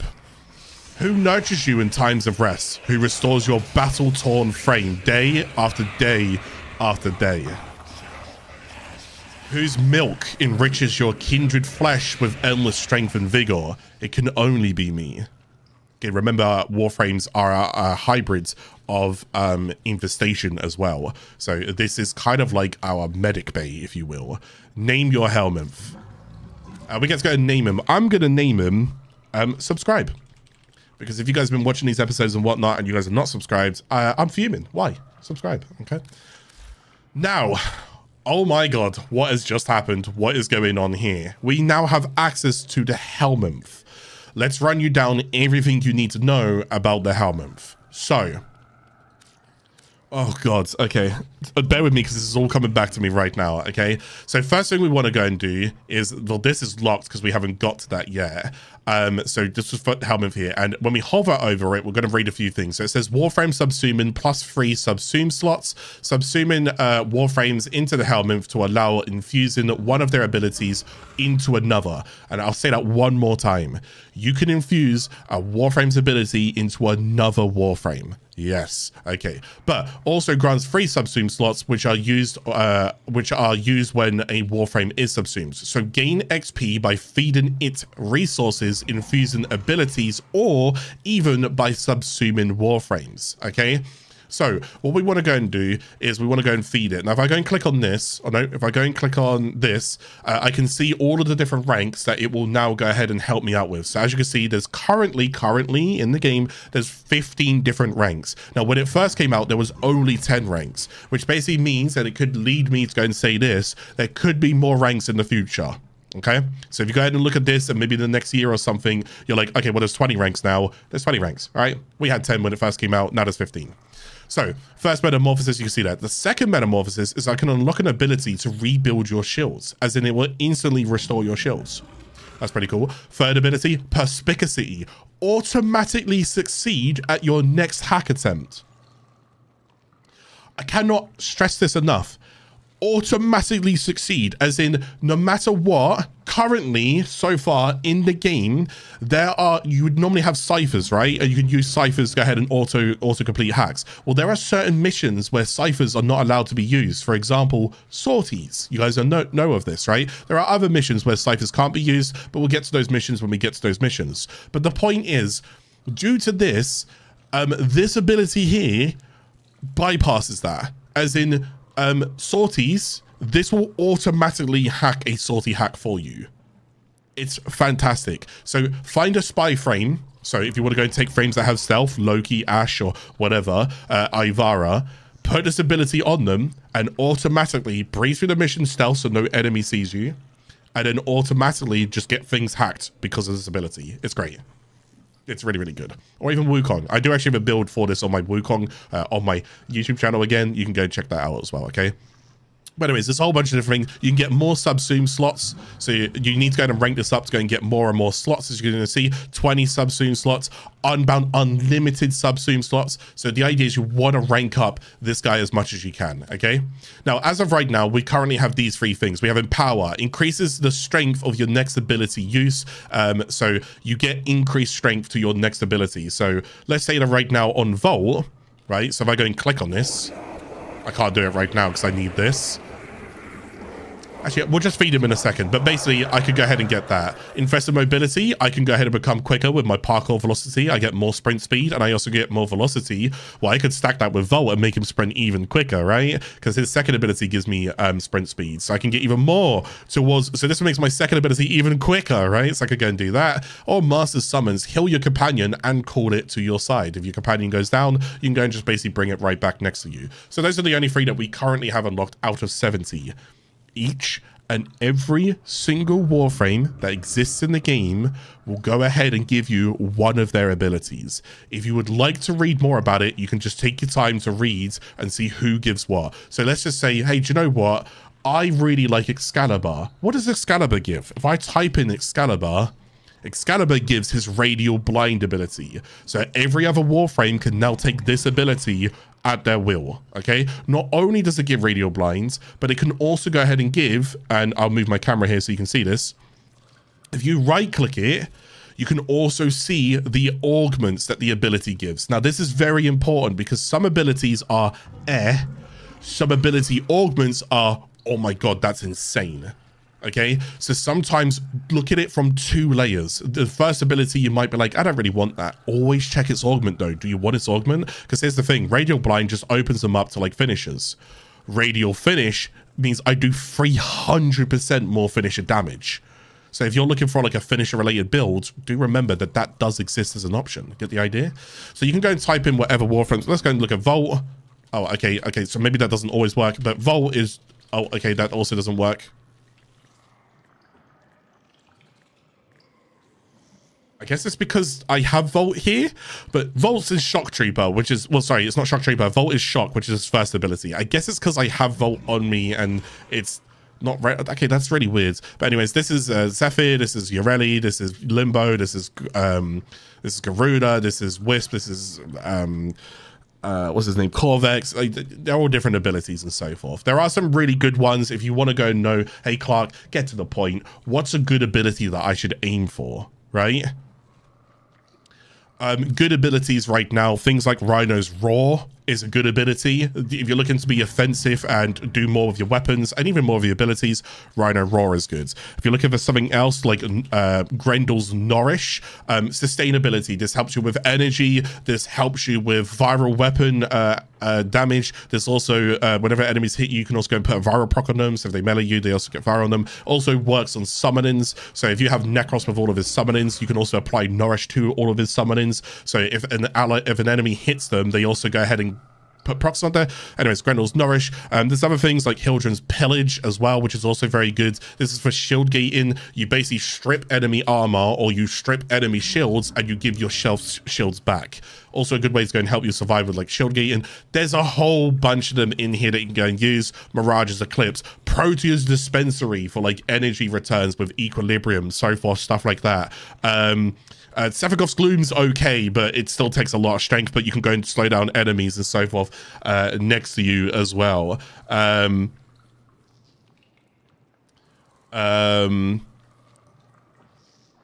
Yeah, they're all right. Rest and Rage, I really like. Animal Conservation or Sedna Adaro training is also really good as well. Silence. Eximus units can't use their ability, nor can any enemy. If you're next to an enemy and they're using abilities against you, they can't use their ability. You can silence them from using their abilities. It's actually pretty cool. Terrify, really, really good. You can crowd control, you can strip armor, all of that good stuff. Thermal Sunder is absolutely insane for just like clearing out tile sets, lots of range, lots of strength, so forth. Raffle Advance is from Kullervo. You can go and get 200% additive critical chance. Oh no, sorry, 100% additive critical chance towards your build as well, towards your like melee weapon, and turn it into like a critical monster. Zada's Whisper is also really good for extra damage instance. There's a whole bunch there. Just take your time to read through them. I gave you a couple, all right? I gave you a couple. Yeah, I gave you a couple, okay? So feel free to go and use those ones. So the idea is if I wanted to go and take any of these and go ahead and infuse it, first of all, I'm going to need a Warframe, but we'll get to that in a moment. But I need to go and feed him. So I can't do anything until I go and feed him. So down here, you click Feed Subscribe. Okay, now you're going to have different categories of different things that he's going to want and different insatiable hungers that he's going to be after. So for example, Oxides, when I click on it, it will show me all of these things that I can give to him. When I click on this, Calcs, it will show me all of these are the things that I can feed him with. Biotics, Synthetics, Pheromones, and Bile. Now for what it's worth, most of them are quite easy to rank up. There are a couple that are a little bit frustrating. Bile's one of them. Pheromones is one of them. I think it's Bile and Pheromones. It's normally these two that can be a little bit problematic. But again, it really depends on what you do in Warframe. So let's go ahead and just feed him a little bit, shall we? So what I can go and see here is I'm presented with these arrows up there. Let's go ahead and pay attention. Let's go ahead and give him some ferrite because, oh my god, 20,000? Yeah, this is why I'll give him salvage because I don't need salvage right now. So if I hover over it, you'll see it turns it to 30%. Remember 30%. Let's click. Now, right now, I haven't actually fed him. Okay, keep that in mind. I have to click this and then confirm it. So whatever, if you accidentally click and go, oh no, oh god, oh, I didn't mean to do that. It's fine, just click back. You haven't fed him, okay? You just teased him. You dangled it in front of him. Okay, so don't panic. All right. So click salvage right now. Now that was 30%. If I hover over salvage now, it's only 45%, which means it only goes up by half now. And as you can see, the reason for that is because, look, I've lost the arrow. You see the arrow that was there? It's gone because I'm feeding them the same thing. So now watch what happens when I feed them another 20,000. It's now only going to go up by 3%. It went 30, 15, 3. What a huge diminishing returns over time. So the idea is that he now doesn't want this. Okay, I fed it to him too much, and he's like, do you know what? I need something sweet. This savory is just not doing me any good, okay? So the idea is like, I get diminishing returns if I start feeding them the same thing over and over again. Now, I'm going to say this right now, because I'm going to say it right now, and I just want you guys to know this. When it comes towards the Helminth, sometimes some materials are harder to get than other materials. For example, Oxium. Would I feed him 750 Oxium? No, good God, no. I'd rather he died. Okay? I'd rather he went so hungry and starved and I never had him again. I'm not giving him Oxium. Are you out your goddamn minds? That's not happening, okay? But would I give him ferrite and salvage? And yeah, of course I will. Maybe even alloy plates. That's fine. I'll go and do that as well, right? But certain things I don't want to give him. Like gallium's kind of rare. As you can see, look, I've only got 37 and you need me to feed 25 of it? I mean, chill out. I don't have that many, okay? Tellurium, he wants 10 of them. I've only got 4. That's not happening, all right? So that's not happening. So certain stuff you'll go to feed him, other stuff you don't want to go and feed him, all right? It just depends on what it is. So let's go back out again for a second, because obviously I don't want to give him all my stuff right now. But let's go and click feed subscribe. Let's go and give him 20,000 salvage. I'm okay with that. And I'll give him 20,000 ferrite. I'm okay with that. Okay. This now is going to give diminishing returns. So let's wait. Let's wait a little. Let's go towards this. Calcs. Let's go and have a little look. What can I go and feed him in here? Ew. Now, what's actually really cool is certain things are really easy to help rank him with, because you know how things go ahead and go up by 30s? Watch this. This goes up by 60. And the reason for that is because he's infested. Think it through. Where did I get this from? Deimos. What's Deimos? An infested planet. So it's actually really easy to rank him with some stuff. I get 60% in just one material there. I could get 90% if I give him twice of that. I mean, that's not too shabby if you ask me, right? That's not too bad. Okay, well, let's go and give him that for now, right? Let's go towards biotics. Again, ganglion is also from Deimos. Nice and easy. Next, synthetics, right? I'm just getting the 60% right now. Detonite ampoules, filtrons, so forth. These are going to be like kind of dojo research stuff, so I'd be better off giving it to the dojo. But as of right now, I won't lie to you, you'll end up getting so many of these that you don't really know what to do with them. So I'm just going to go and give it right now. So I'm going to go and give him the filtron and the detonite, and I'm going to leave it at that, okay? Pheromones. So we're starting to get a little bit tougher now, okay? So there are things that you can get from the Juggernaut, but as you can imagine, you don't fight many Juggernauts. So they're actually good to go and give, but I need to give them 3 of those. Well, I mean, I only have 3, and I need to give 3 of those. I only have 3, so I don't have that many, right? So it's like, okay, nanospores I can definitely give. I'm okay with that. Can't give Lamentis, that's Duviri, that's just Dax warriors. Lure Thrax, I can go and give him Thrax plasms, but that's an awful lot as well. So I'm looking around and like, damn, I can't give that much right now. But what I can go and give, just for now, just for the sake of the video, is plasters. It's going to hurt me a little bit to go and do it. But if you only have a couple left, don't rush this. Feed him in your own time, okay? Don't do what I'm doing. I'm just showing you as an example. That's what I'm now going to go and do. And then I've got bile. And bile, oh boy. Bile is... I have 8,000 hours on the game. Even I struggle with bile from time to time. It can be painful to rank up bile, okay? There's Duviri stuff, which is great. Cryotic, 3,000 cryotic. Every excavator that I excavate gives me 100. You think I'm giving him 3,000 cryotic? Yeah, your goddamn mind. Yeah, that's great. I'm not giving him that. But there are things like nav coordinates, which I don't mind giving over, because you get nav coordinates from storage containers, stuff like that, and so forth. That's fine. Take that. Like, that's one of the better things I can get here. As you can see, everything else gets a little bit tougher. Orokin ciphers from the Orokin vaults on Deimos, open with dragon keys. I mean, sure, take it for now, you know, because I don't really need them on anything else at the moment. That's fine. But Void Gel, like tickle plates, so forth, so forth. Right, as of right now, I've got 60 all across the board. I'm going to go and click feeds. Look at all that rank.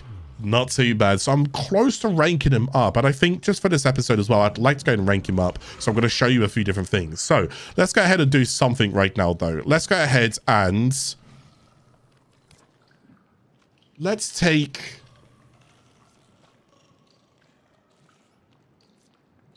I'll take in power, sorry. I'll take in power. So let's go ahead and show you what it's like when you start actually taking other things from other stuff. But keep in mind, in order to go and rank him up, I can rank him up by a bunch of different stuff. Well, actually, I'll tell you what, before I do this, should we give him a Warframe?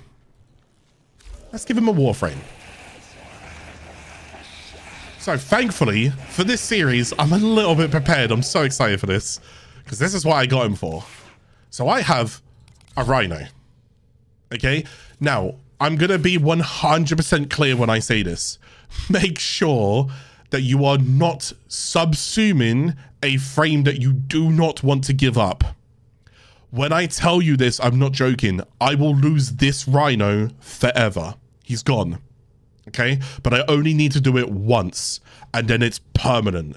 So if you have a Rhino and you're like, oh damn, I really like my Rhino, I've got like 3 Former on him and I've got an Exilus, I've got like I've got an Orowrym reactor, I've got Formers on him, I've got a focus lens. If you've ranked him up, don't give him up then, okay? But keep in mind, you can get Rhino Prime, so the odds are when you get Rhino Prime, you probably won't use Rhino ever again, because Prime is better than base, right?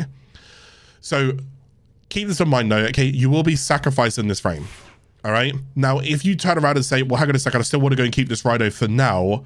Can I go farm another Rhino? Yes, you can. Just go farm another Rhino, okay? But what did I tell you about the abilities and who's good to give up? Your man right here is good to go and give up. So I don't know if I can go and give him up right now. I'm just going to go and find out. Oh, he has a cyst on him. Operator, no! Have you lost your mind? See that thing in his neck? We covered this in one of the previous episodes, but we could just pop that. That's fine. I didn't actually realize he had a cyst on him. But that's another thing that the Helminth can go and do is remove cysts if you have them. But anyways, let's go back towards this. Oh, I'm not ranked, so I don't think I can do it until I am ranked, right? Yeah, because it would be... It'd be here. Okay, so let me go and rank him up. Sorry, I've jumped one step ahead. Oh, actually, I don't need to get off him right now. Let me just go and feed him again real quick. So let's go and have a little look. You can feed him Argon crystals and stuff like that as well. What don't I mind giving up? I don't mind a bit of alloy plates. Let's go and click feed and just see how much that goes up by. Okay, so just one more thing.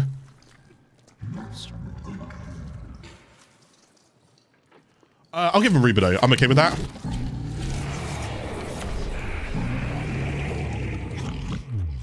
He's ranked up. And now that he's level 1, as we can see up here, that's now ticked, right? I've also got, I didn't actually get anything new there. I can now subsume, okay? You need to be sitting on the Warframe that you want to give up, all right? So now I'm going to go and click this. I don't have enough of these, so I need biotics and pheromones. Biotics. Pustulate, because look, that will take me straight away. Actually, I'll just go and do Ganglion again, to be honest. But Pustulate is also another Deimos resource. And what was the other one? Pheromones, right? Oh, this is going to be so bad. I'm not doing any dojo stuff. Do not give these up early, okay? Don't, because if you want Hema and stuff like that, you need to farm loads of these. I'm okay to do it, because we're fine, all right? Here we go. So cool. Okay, so we're going to go ahead and subsume our very first Warframe, okay? So when you're ready, and when you're happy with what you're doing, and you know that this is a frame that you're going to be giving up, you're going to go and click subsume. Are you sure you want to merge Rhino, 0 Former, because that's important to read, with the Helminth to unlock Raw? An inventory slot will be freed. You will not be able to use this Warframe again. Doesn't mean that you can't use Rhinos. It just means you can't use this Rhino in particular, okay? When you are ready, type in confirm.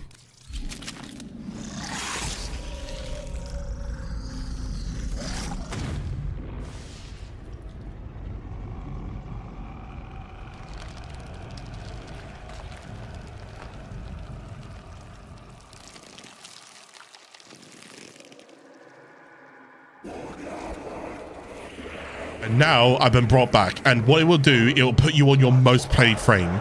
So whatever, if you have the frame that's most accessible, so like your most played frame might be a frame that you gave up, but it will put you on your most, like it will sort like this, just so that you guys understand this. So it'll go to progress and just go here. Oh, sorry, go to use and go here. So it will give me my most played frame. So in this case, Volt is my most played frame by a long shot. 98.5. Okay. Oh, it's your oldest frame. It's not your most played. That, I guess that would make sense. Yeah. Okay. Apparently it's your oldest frame. It's not your most played. Anyways. Right. So we go over towards here. Thank you for the correction. We go towards here and then we go down towards here. And now we can see Rhino is just in the wall. What's actually going to happen here, and I'll just try and fill you guys in with this, is now that Rhino's being subsumed, I will be able to go and get Rhino's ability, but I won't be able to go and get it for the next 23 hours. You can rush this with Platinum. By the beginning, or by hopefully by the beginning of next episode, I will have this available, okay? And I will show you what it's like when I infuse it. Actually, is there any chance I can do it now? Because I just want to do all of this in one episode, if possible. Does anybody in chat want to double their platinum? If you give me 50 plat, I'll give you 100 plat. I need someone fast, though. Really quick. Everyone else who's watching the episode, take your time with this. Let it happen in the background, okay? But I want to show you the next stage, and I'd like to go and do it right now. Marissa? Okay. Marissa, can you let me know your username just real quick? Are you online? I need someone who's online and who's ready to go right now. If you're online and you're ready to go right now, put your username in chat. Okay, cool. Oh, actually, I'll tell you what. Sorry, I've just realized I don't have a dojo to trade you at. Marissa, can you trade me? Can you send me an invite to a dojo? There's my username. It sounds like a scam. It's definitely not a scam. I'm a Warframe partner, for Christ's sake. It'd be terms of service if I said this and I didn't go ahead and owe up to it. So I'd lose my partnership, and I'm not going to lose my partnership. Should get an invite in a second.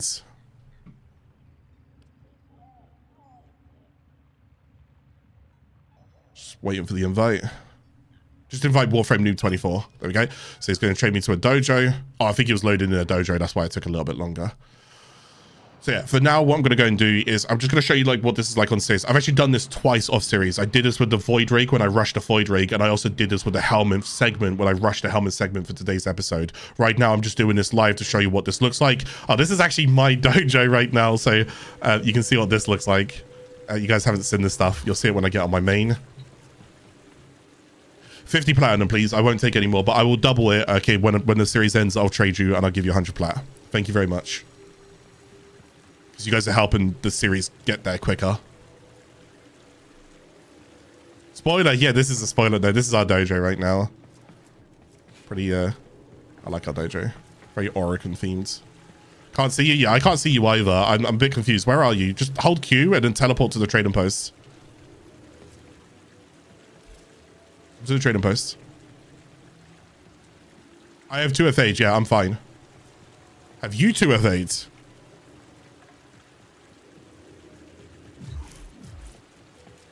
Okay, I might need someone else. Okay, I don't know why we can't see each other. Is anyone else who's also ready as well? Oh, who's this? Perrin. Oh my god, Perrin, please. Perrin, can you save me? Or is he just here to trade? I don't know if he even knows I'm live right now. Okay, Perrin might be able to go and help me out. Marissa, I'll still give you 100 plat anyways for helping me, okay? I'll give you both 100 plat. Right? Because I really appreciate you guys are helping this series like progress, and I just need to get this done. I need to go and give you a duplicate. Thank you, brother. Thank you, Perrin.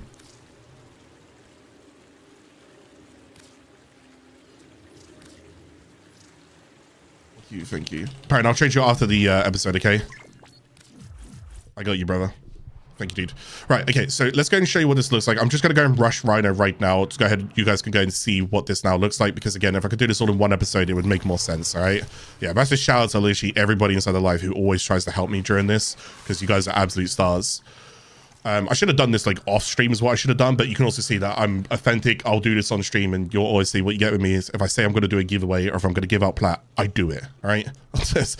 Okay, so we're going to go and rush it right now. Okay, so this is what it would look like when you rush it. Boom, it's done. Okay, so now what will happen is if I go look at the wall, Rhino's now gone, and I should be left with, well, I might not see it right now, but what will happen is, I have to alt F4. I'll do that in a second, but or I'll remember like the beginning of the next episode.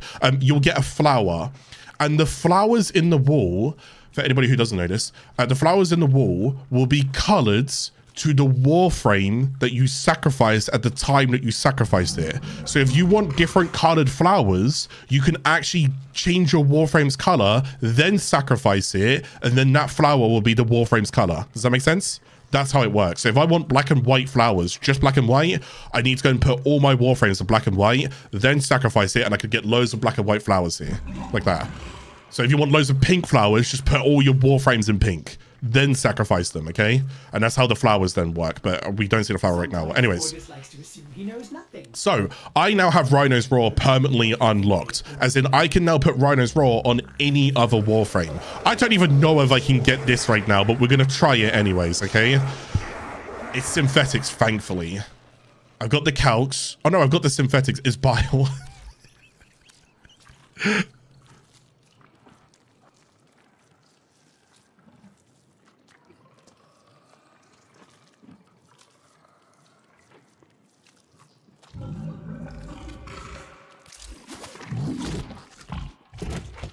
How much was it?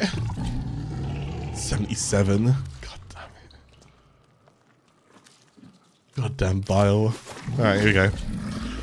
I have now unlocked, I'm so excited to show you guys this. I've now unlocked Raw, okay? And this is how it now works all in one go, okay? So now what I can go and do is I can click Infuse ability. I'm going to say something here because in my mind, I believe this should be changed, but I'm going to explain why it should be changed, but I'm going to show you. The way that this now works is I'm now going to click Infuse ability.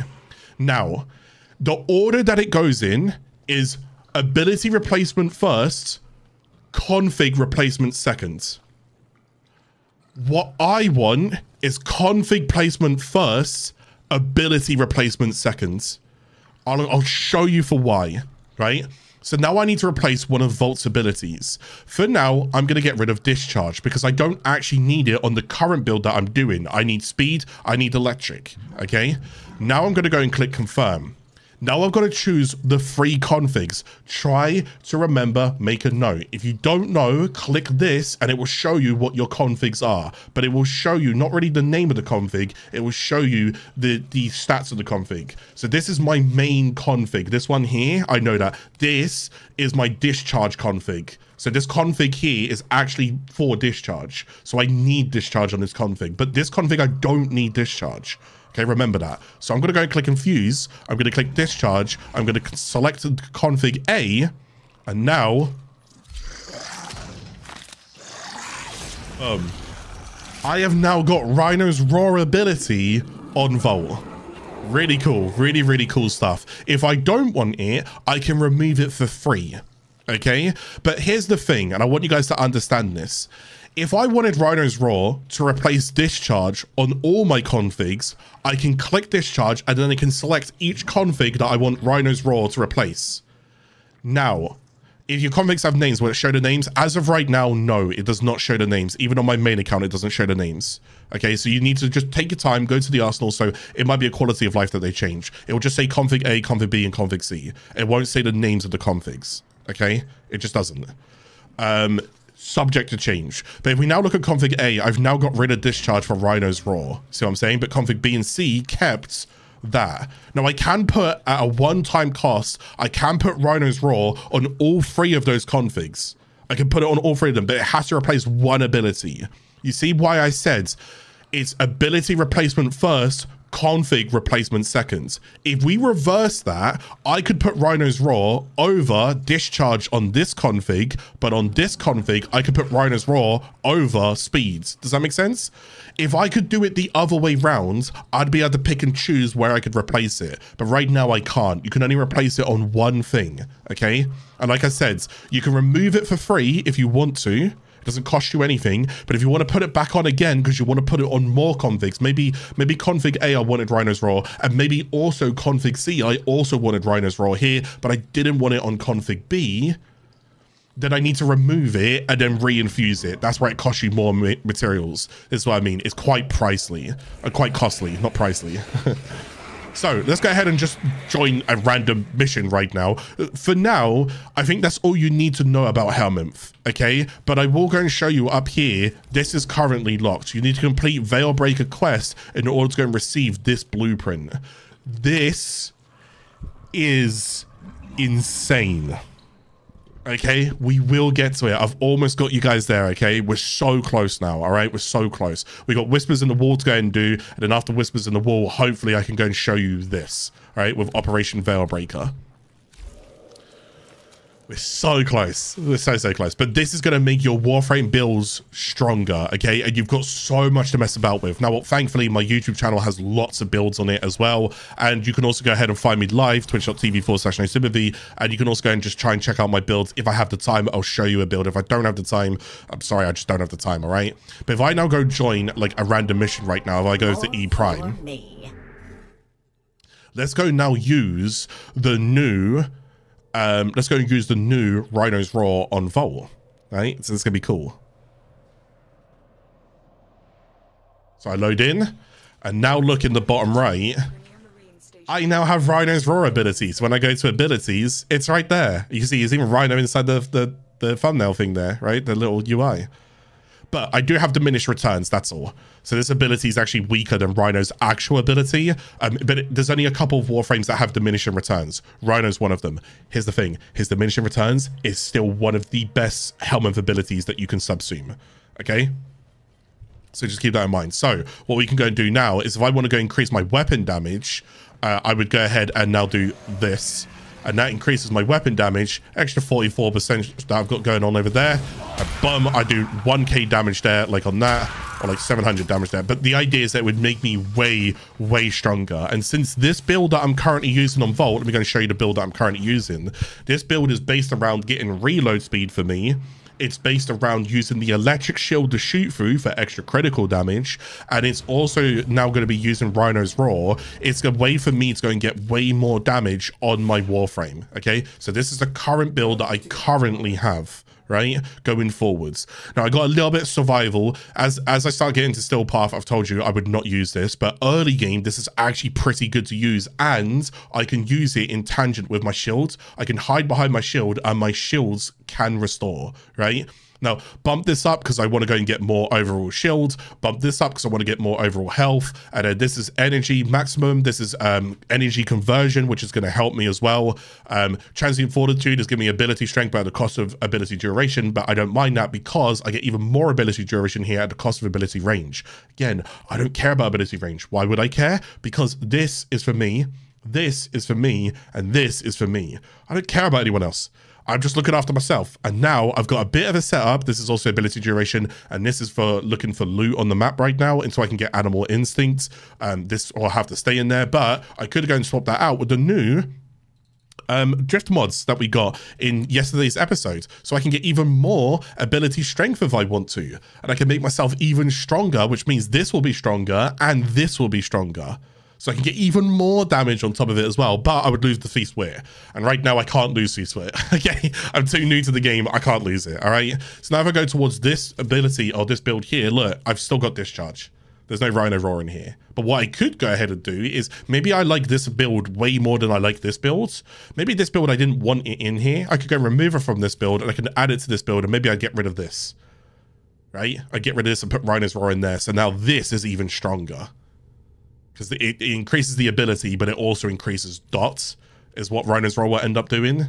So this is really, really good. But yeah, and I don't have any Arcanes as of right now. We got the Pharums, but I don't have any Arcanes. But that's my current Vault build right now. And I could go and former him some more if I wanted to and everything else like that, but I don't need to.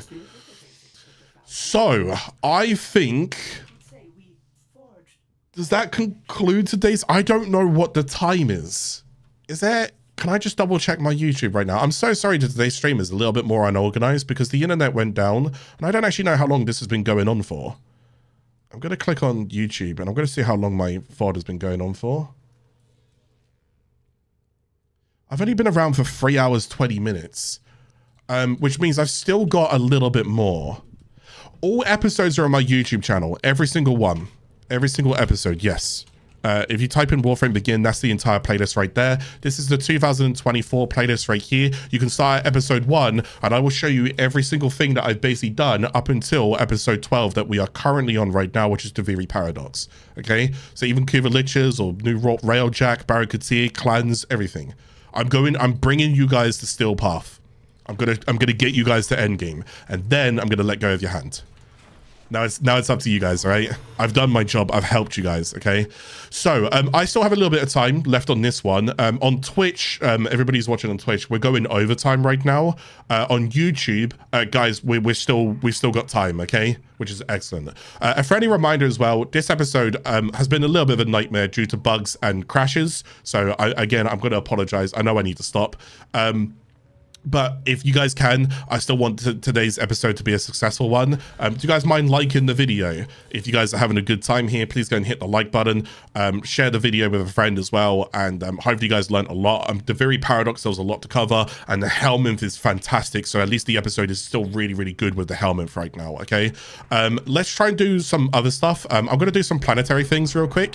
And we can go ahead and get this stuff done, at least for now. Let's go do like the Infested Salvage mission. Why not, right? I'm just going to show you the last couple of nodes to go ahead and do. These are like new missions that we've not seen before. So let's see if I can go and get a team in here. I mean, at least the Helminth side is still going to be the biggest part of the episode right now. Besides from Duviri, I'm so frustrated that the beginning didn't go the way that it did. Or did go the way that it did. So this is an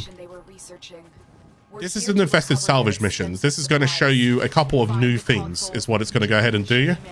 And I got my new Rhino Roll with me. Very happy to go and have that. Give myself some energy real quick. So Infested Salvage is all about these things here called Vaporizers. And it's going to be about something called Anti-Serum Injector Fragments. You don't have to worry about this overload for now. So the idea is, let's go and get Rhino's Roar up now. So I can do way more damage. They will drop these. These are called Anti-Serum Injector Fragments. And we're going to need quite a few of them. Now, if you see on the left-hand side, I currently have 2 out of 3. Now I have 3. The idea is I need to pulse it into here to stop my armor integrity falling, okay? Which would actually make me more susceptible to damage and make me a little bit weaker as well. So the idea is you want to play around these 3 vaporizers that are on the map. And the way that you play around them... Oh, I've got a wisp with me. That's great. The way that you play around them is by pulsing vaporizers into them to try and keep them up and going. Do I need to... That's the data console. It's been a while since I've done this, so please bear with me as everything comes like back to me.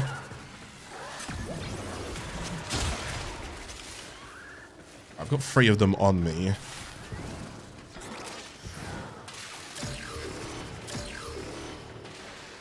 No, I think that just stops the data console. I think you need to pulse it so the data consoles don't have that on it.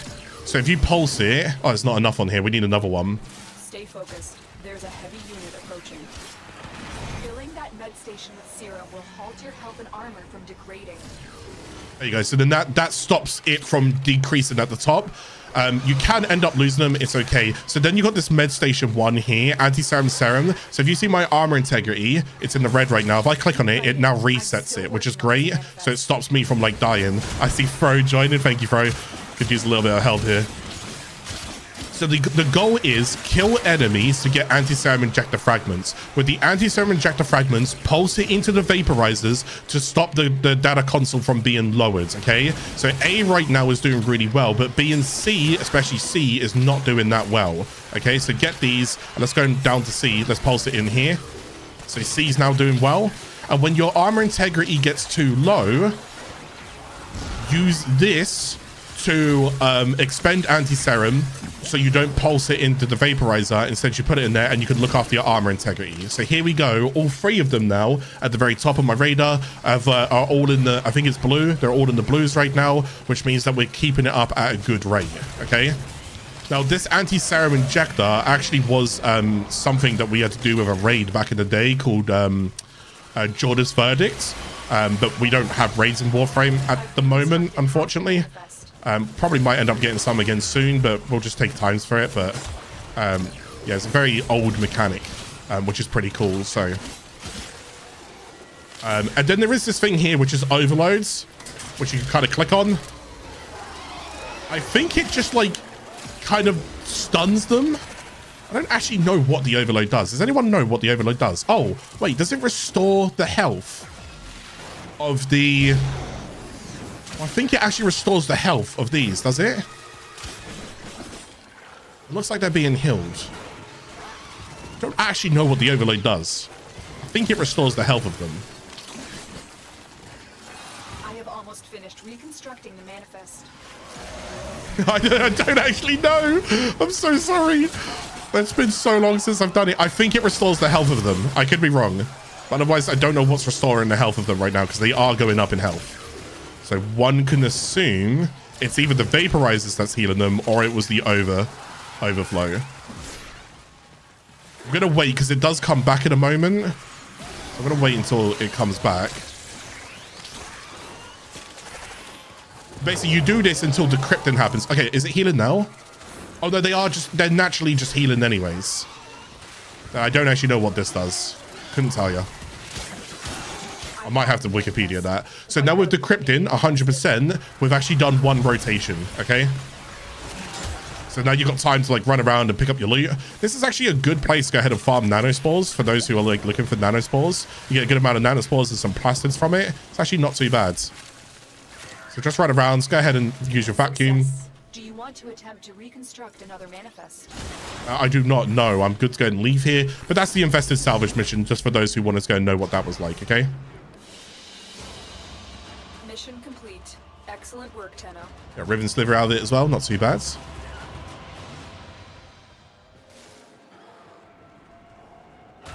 Okay, so as of right now, at least when it comes to Eris, I can't actually do anything else on Eris. Like, that's officially Eris done for me. But there are, like, 2 other things that I can go do with Eris. I just can't do it right now. And I can't understand why one of them I can't do. I think it's a quest. So, excuse me, pardon me. I didn't mean to go and burp there. As you can see, Eris is now actually done. Okay? Now, Jorda's Golem Assassinate is a quest, and Muteless Added V Assassinate isn't a quest, but there is a quest that you can go and do that would actually explain what Muteless Added V actually is doing and why he's there. So if you go over towards here, you go towards sides, Patient Zero explains what's going on with Muteless Added V. Muteless Added V, oh sorry, Added V was talking about Zanika when we last saw him in Jupiter. And as he was talking about Zanika, he also made a Warframe kind of like with pieces and so forth, which was Valkyrie. Well, Patient Zero is him introducing another Warframe, and this Warframe is now an infested, where he's going to try and infect it with more infested tissue, and this Warframe is called Mesa. Now, I'm not going to lie to you when I say this. Mesa is one of the most popular Warframes in the game, and there's a reason why she is. She's literally an auto aim bar. You press her 4th ability, you look in a direction, you hold left click, and she just starts shooting like this. So that's where you get Mesa is from here. Jorda's Golem Assassinate is where you get a Warframe called Atlas. Okay, now you can also get another Warframe from this one called Nidus. Nidus is the Helminth Warframe. You know the Helminth room behind us that we just opened up? Yeah, that's Nidus there. So Nidus here, Mesa here, Atlas there. You can actually get 3 Warframes on this planet, which is kind of crazy. But as you can see, it says Eris is now done. So far, every single planet has been done except from Sedna. So I'm going to go ahead and show the Sedna and what goes on here as well. We might as well just go and get it done. Once I've done this, technically, I've done every single thing that I can technically do to slowly bring my way towards Steel Path or something called Arbitrations. But there is something else that I haven't done, but we're going to wait until we go and do Whispers in the Walls. Okay, we're waiting for Whispers in the Walls, okay? So, let's go ahead and do Nakki right now. I don't think there's anyone else around, but I'm okay to go and solo this, it's fine. But the idea is when you go ahead and do these Nakki, Yam, and Vorjanoi, it's kind of like Index. Can you guys remember Index on Neptune, where you go and fight like specific units? Well, instead of it being Corpus, because Neptune's all Corpus, so there's a modifier called Reinforcements. We'll talk about that in a moment, because the modifier is important. So what we're going to go and do is we just fight enemies here, okay? All I need to go and do is just beat these guys up. Whoops. Beat these guys up. Now, they don't drop anything. You just beat them up, okay? So we're just going to go and fight them and beat them up. Now, the good thing is what they do go and drop, though, is Endo. And they do actually do a good job of Endo. You might hear that if you're a new player, you might hear someone say, Rafa Marina, Sedna Vorjanoi, Endo Farm. If any of that stuff rings a bell, it's not this one. It's the tier 3 one of this one, but this is where you start to get Endo, because these guys do a good job of dropping Endo. So you actually take Warframes to enhance their Endo drop. This is Warframes like Korra, this is Warframes like Necros, and there's Desecrate, Korra, and a Pilfering Strangledome augment. These Warframes will manipulate drops to try and help you get more Endo.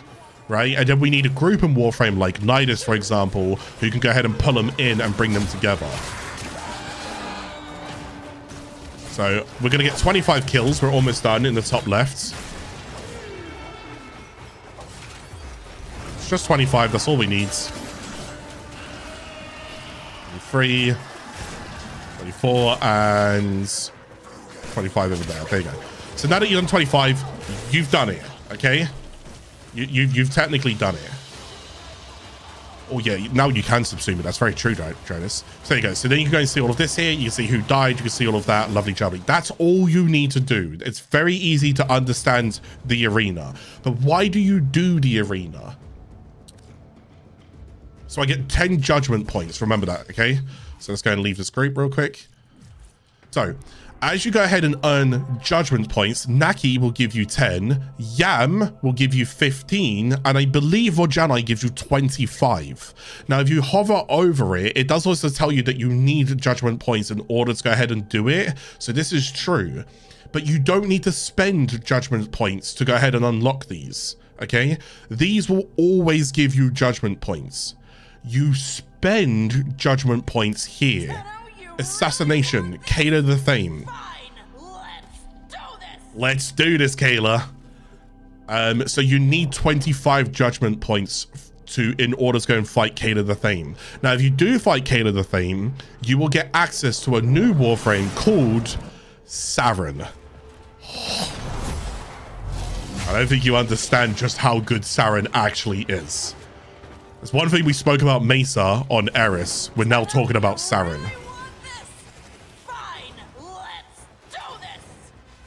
Kayla's a very interesting fight. Unlike someone like Sergeant, where you go in, slap them, and move on, Kayla's actually got quite a couple of mechanics. Now, there are ways to go ahead and cheese the fight as well, so I'll try and see if I can go ahead and use some cheeses here since I have my operator.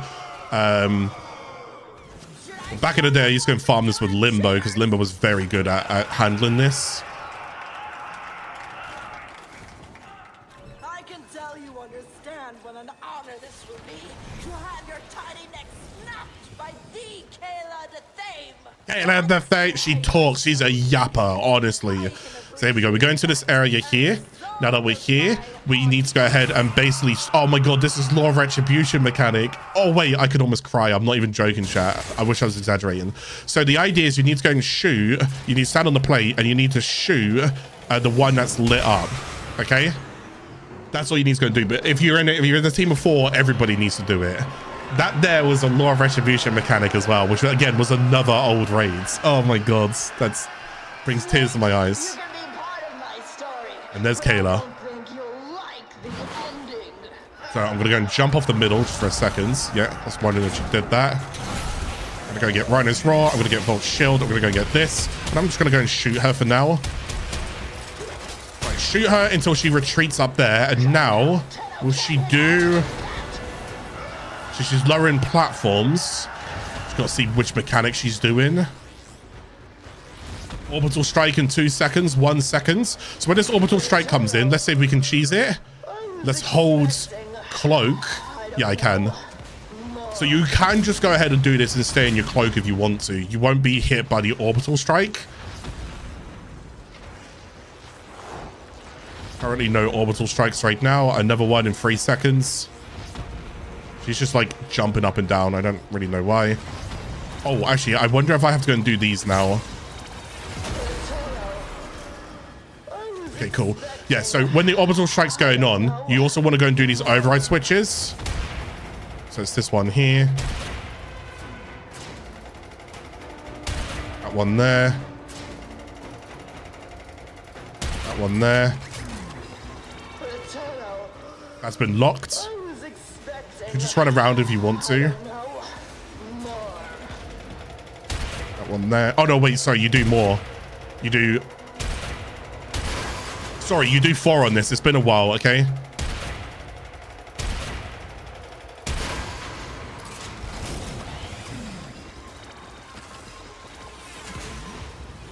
Just move around from the orbital strikes. And then when you stand on the platform...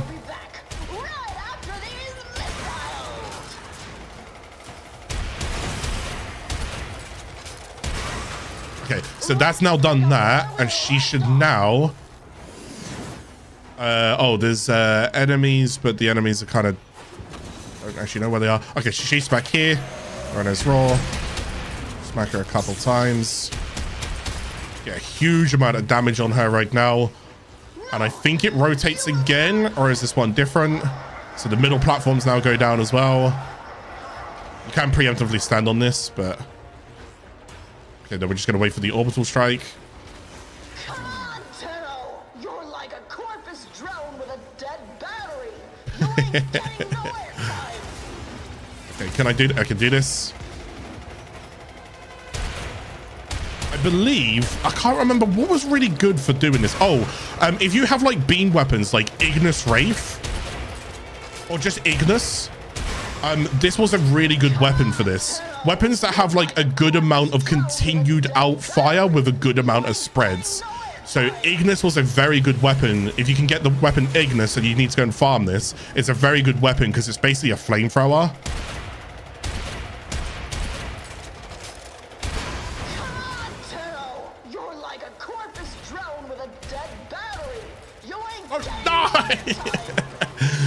So yeah, you can go and use the Ignis here as well, and it was also just a really good thing to go ahead and use. It will just help you speed this farm up. So if you're looking to farm this a lot and you're like, oh god, is there a weapon that does well here? Yes, Ignis.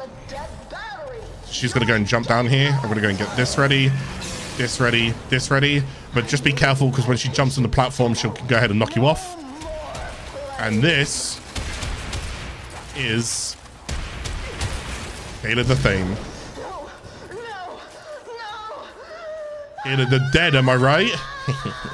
Got twin Comac blueprint, pretty cool.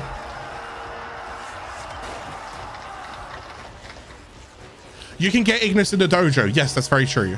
Well, more so Ignis Wraith, but yeah. Nicely done, Tenno. We can go and leave. In front of our audience will show Orowrym that there is another way. And this here, now that we've done it,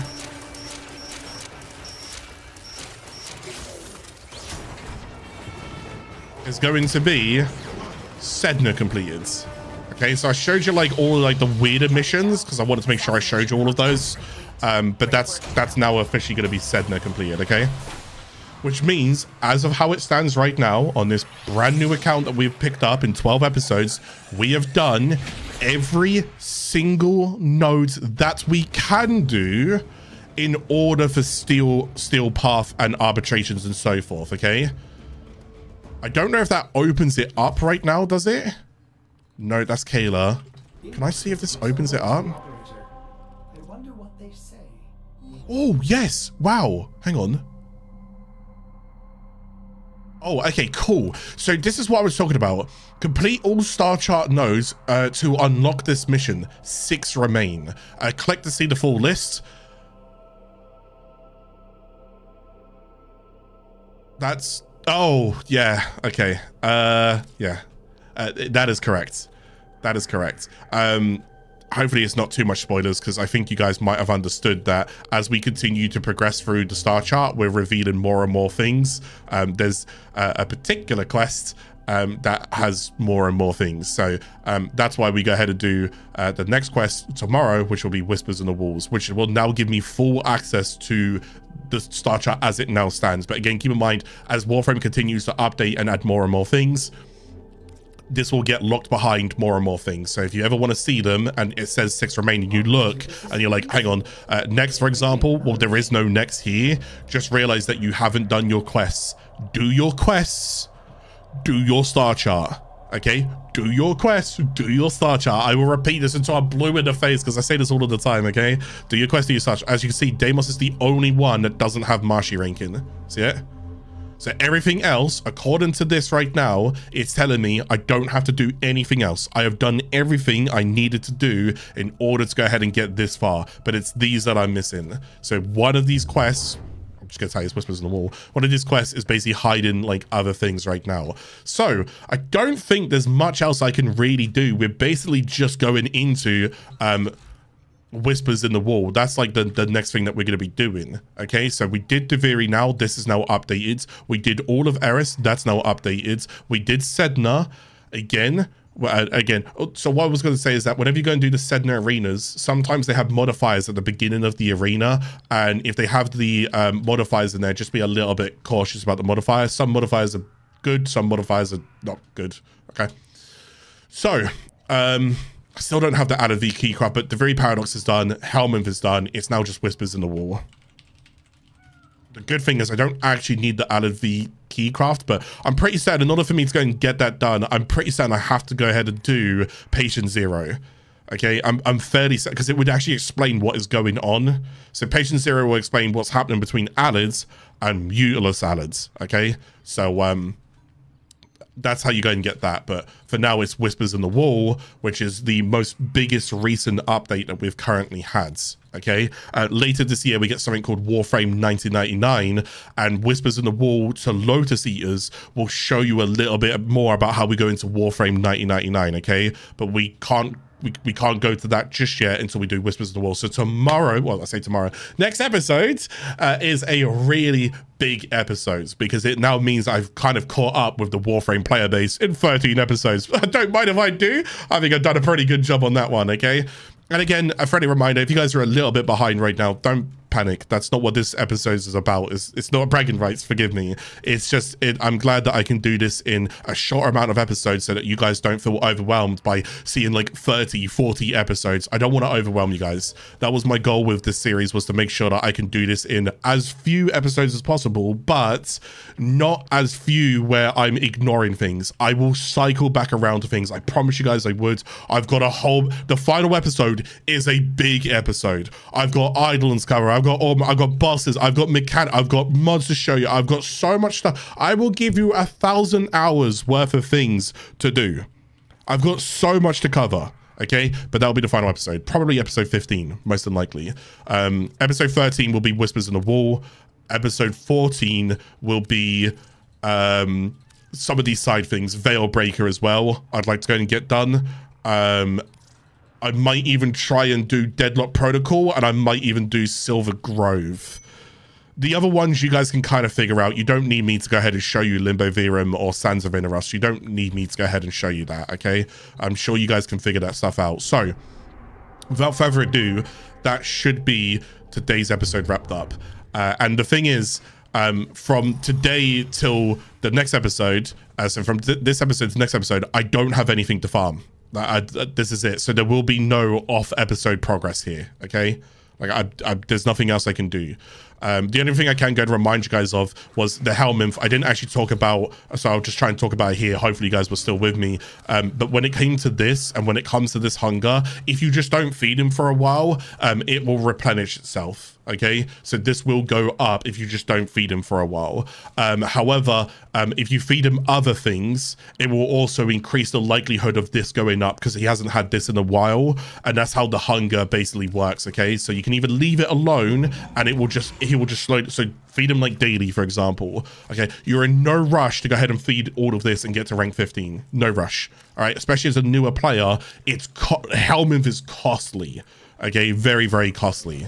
All right, you'd be better off just working on mastery ranking things, collecting stuff, collecting materials. All right, but at least I've got the Helminth done because that's a huge part of the game in my eyes. Because Warframe's all about builds and doing different things and approaching different stuff. So really cool to go and get all of this as we move in towards episode 13, Whispers in the Wall. Thank you guys for watching today's episode. I'm gonna say it one last time, and I will never say it again. I really apologize about how the episode has started. I still haven't made my mind up if this episode is going to be like part 1, part 2. I think this is just going to be one episode. So this is the only episode of Duviri Paradox. I'm sorry about the way that it started, okay? Because it's going to confuse some people. So I've explained it at the beginning. I'll explain it again now. Unfortunately, my internet went down, and due to it going down, the way that Twitch works, or sorry, the way that Warframe works, the way that YouTube works is it splits the streams into 2 different episodes now. I don't want to give you guys a 50-minute episode for any reason. So unfortunately, the very beginning of the Duviri Paradox, it doesn't help because the Duviri Paradox is the one episode where I'm trying to explain everything, and it doesn't help because now it's not really explained. I guess my best bet would have been anyways, I'm rambling, but anyways, so my point is, so I'm sorry about how that looked. Hopefully you guys go ahead and enjoy Duviri Paradox. I know it's the only one thing that I haven't really been able to like fully show, but this isn't the first episode that this has happened in. There was another episode where I renamed the title and it split into 2 VODs as well. So one, I think it's like episode 3 or episode 4, I think it is. So anyways, I'm not going to name it prologue. It's all fine. But anyways, okay. So I hope you guys enjoyed today's episode. Please go and leave a like if this series is helping you and you guys enjoyed it. Share the video with a friend if you think they would benefit from it. And yeah, I'll see you guys in the next episode. Thank you guys.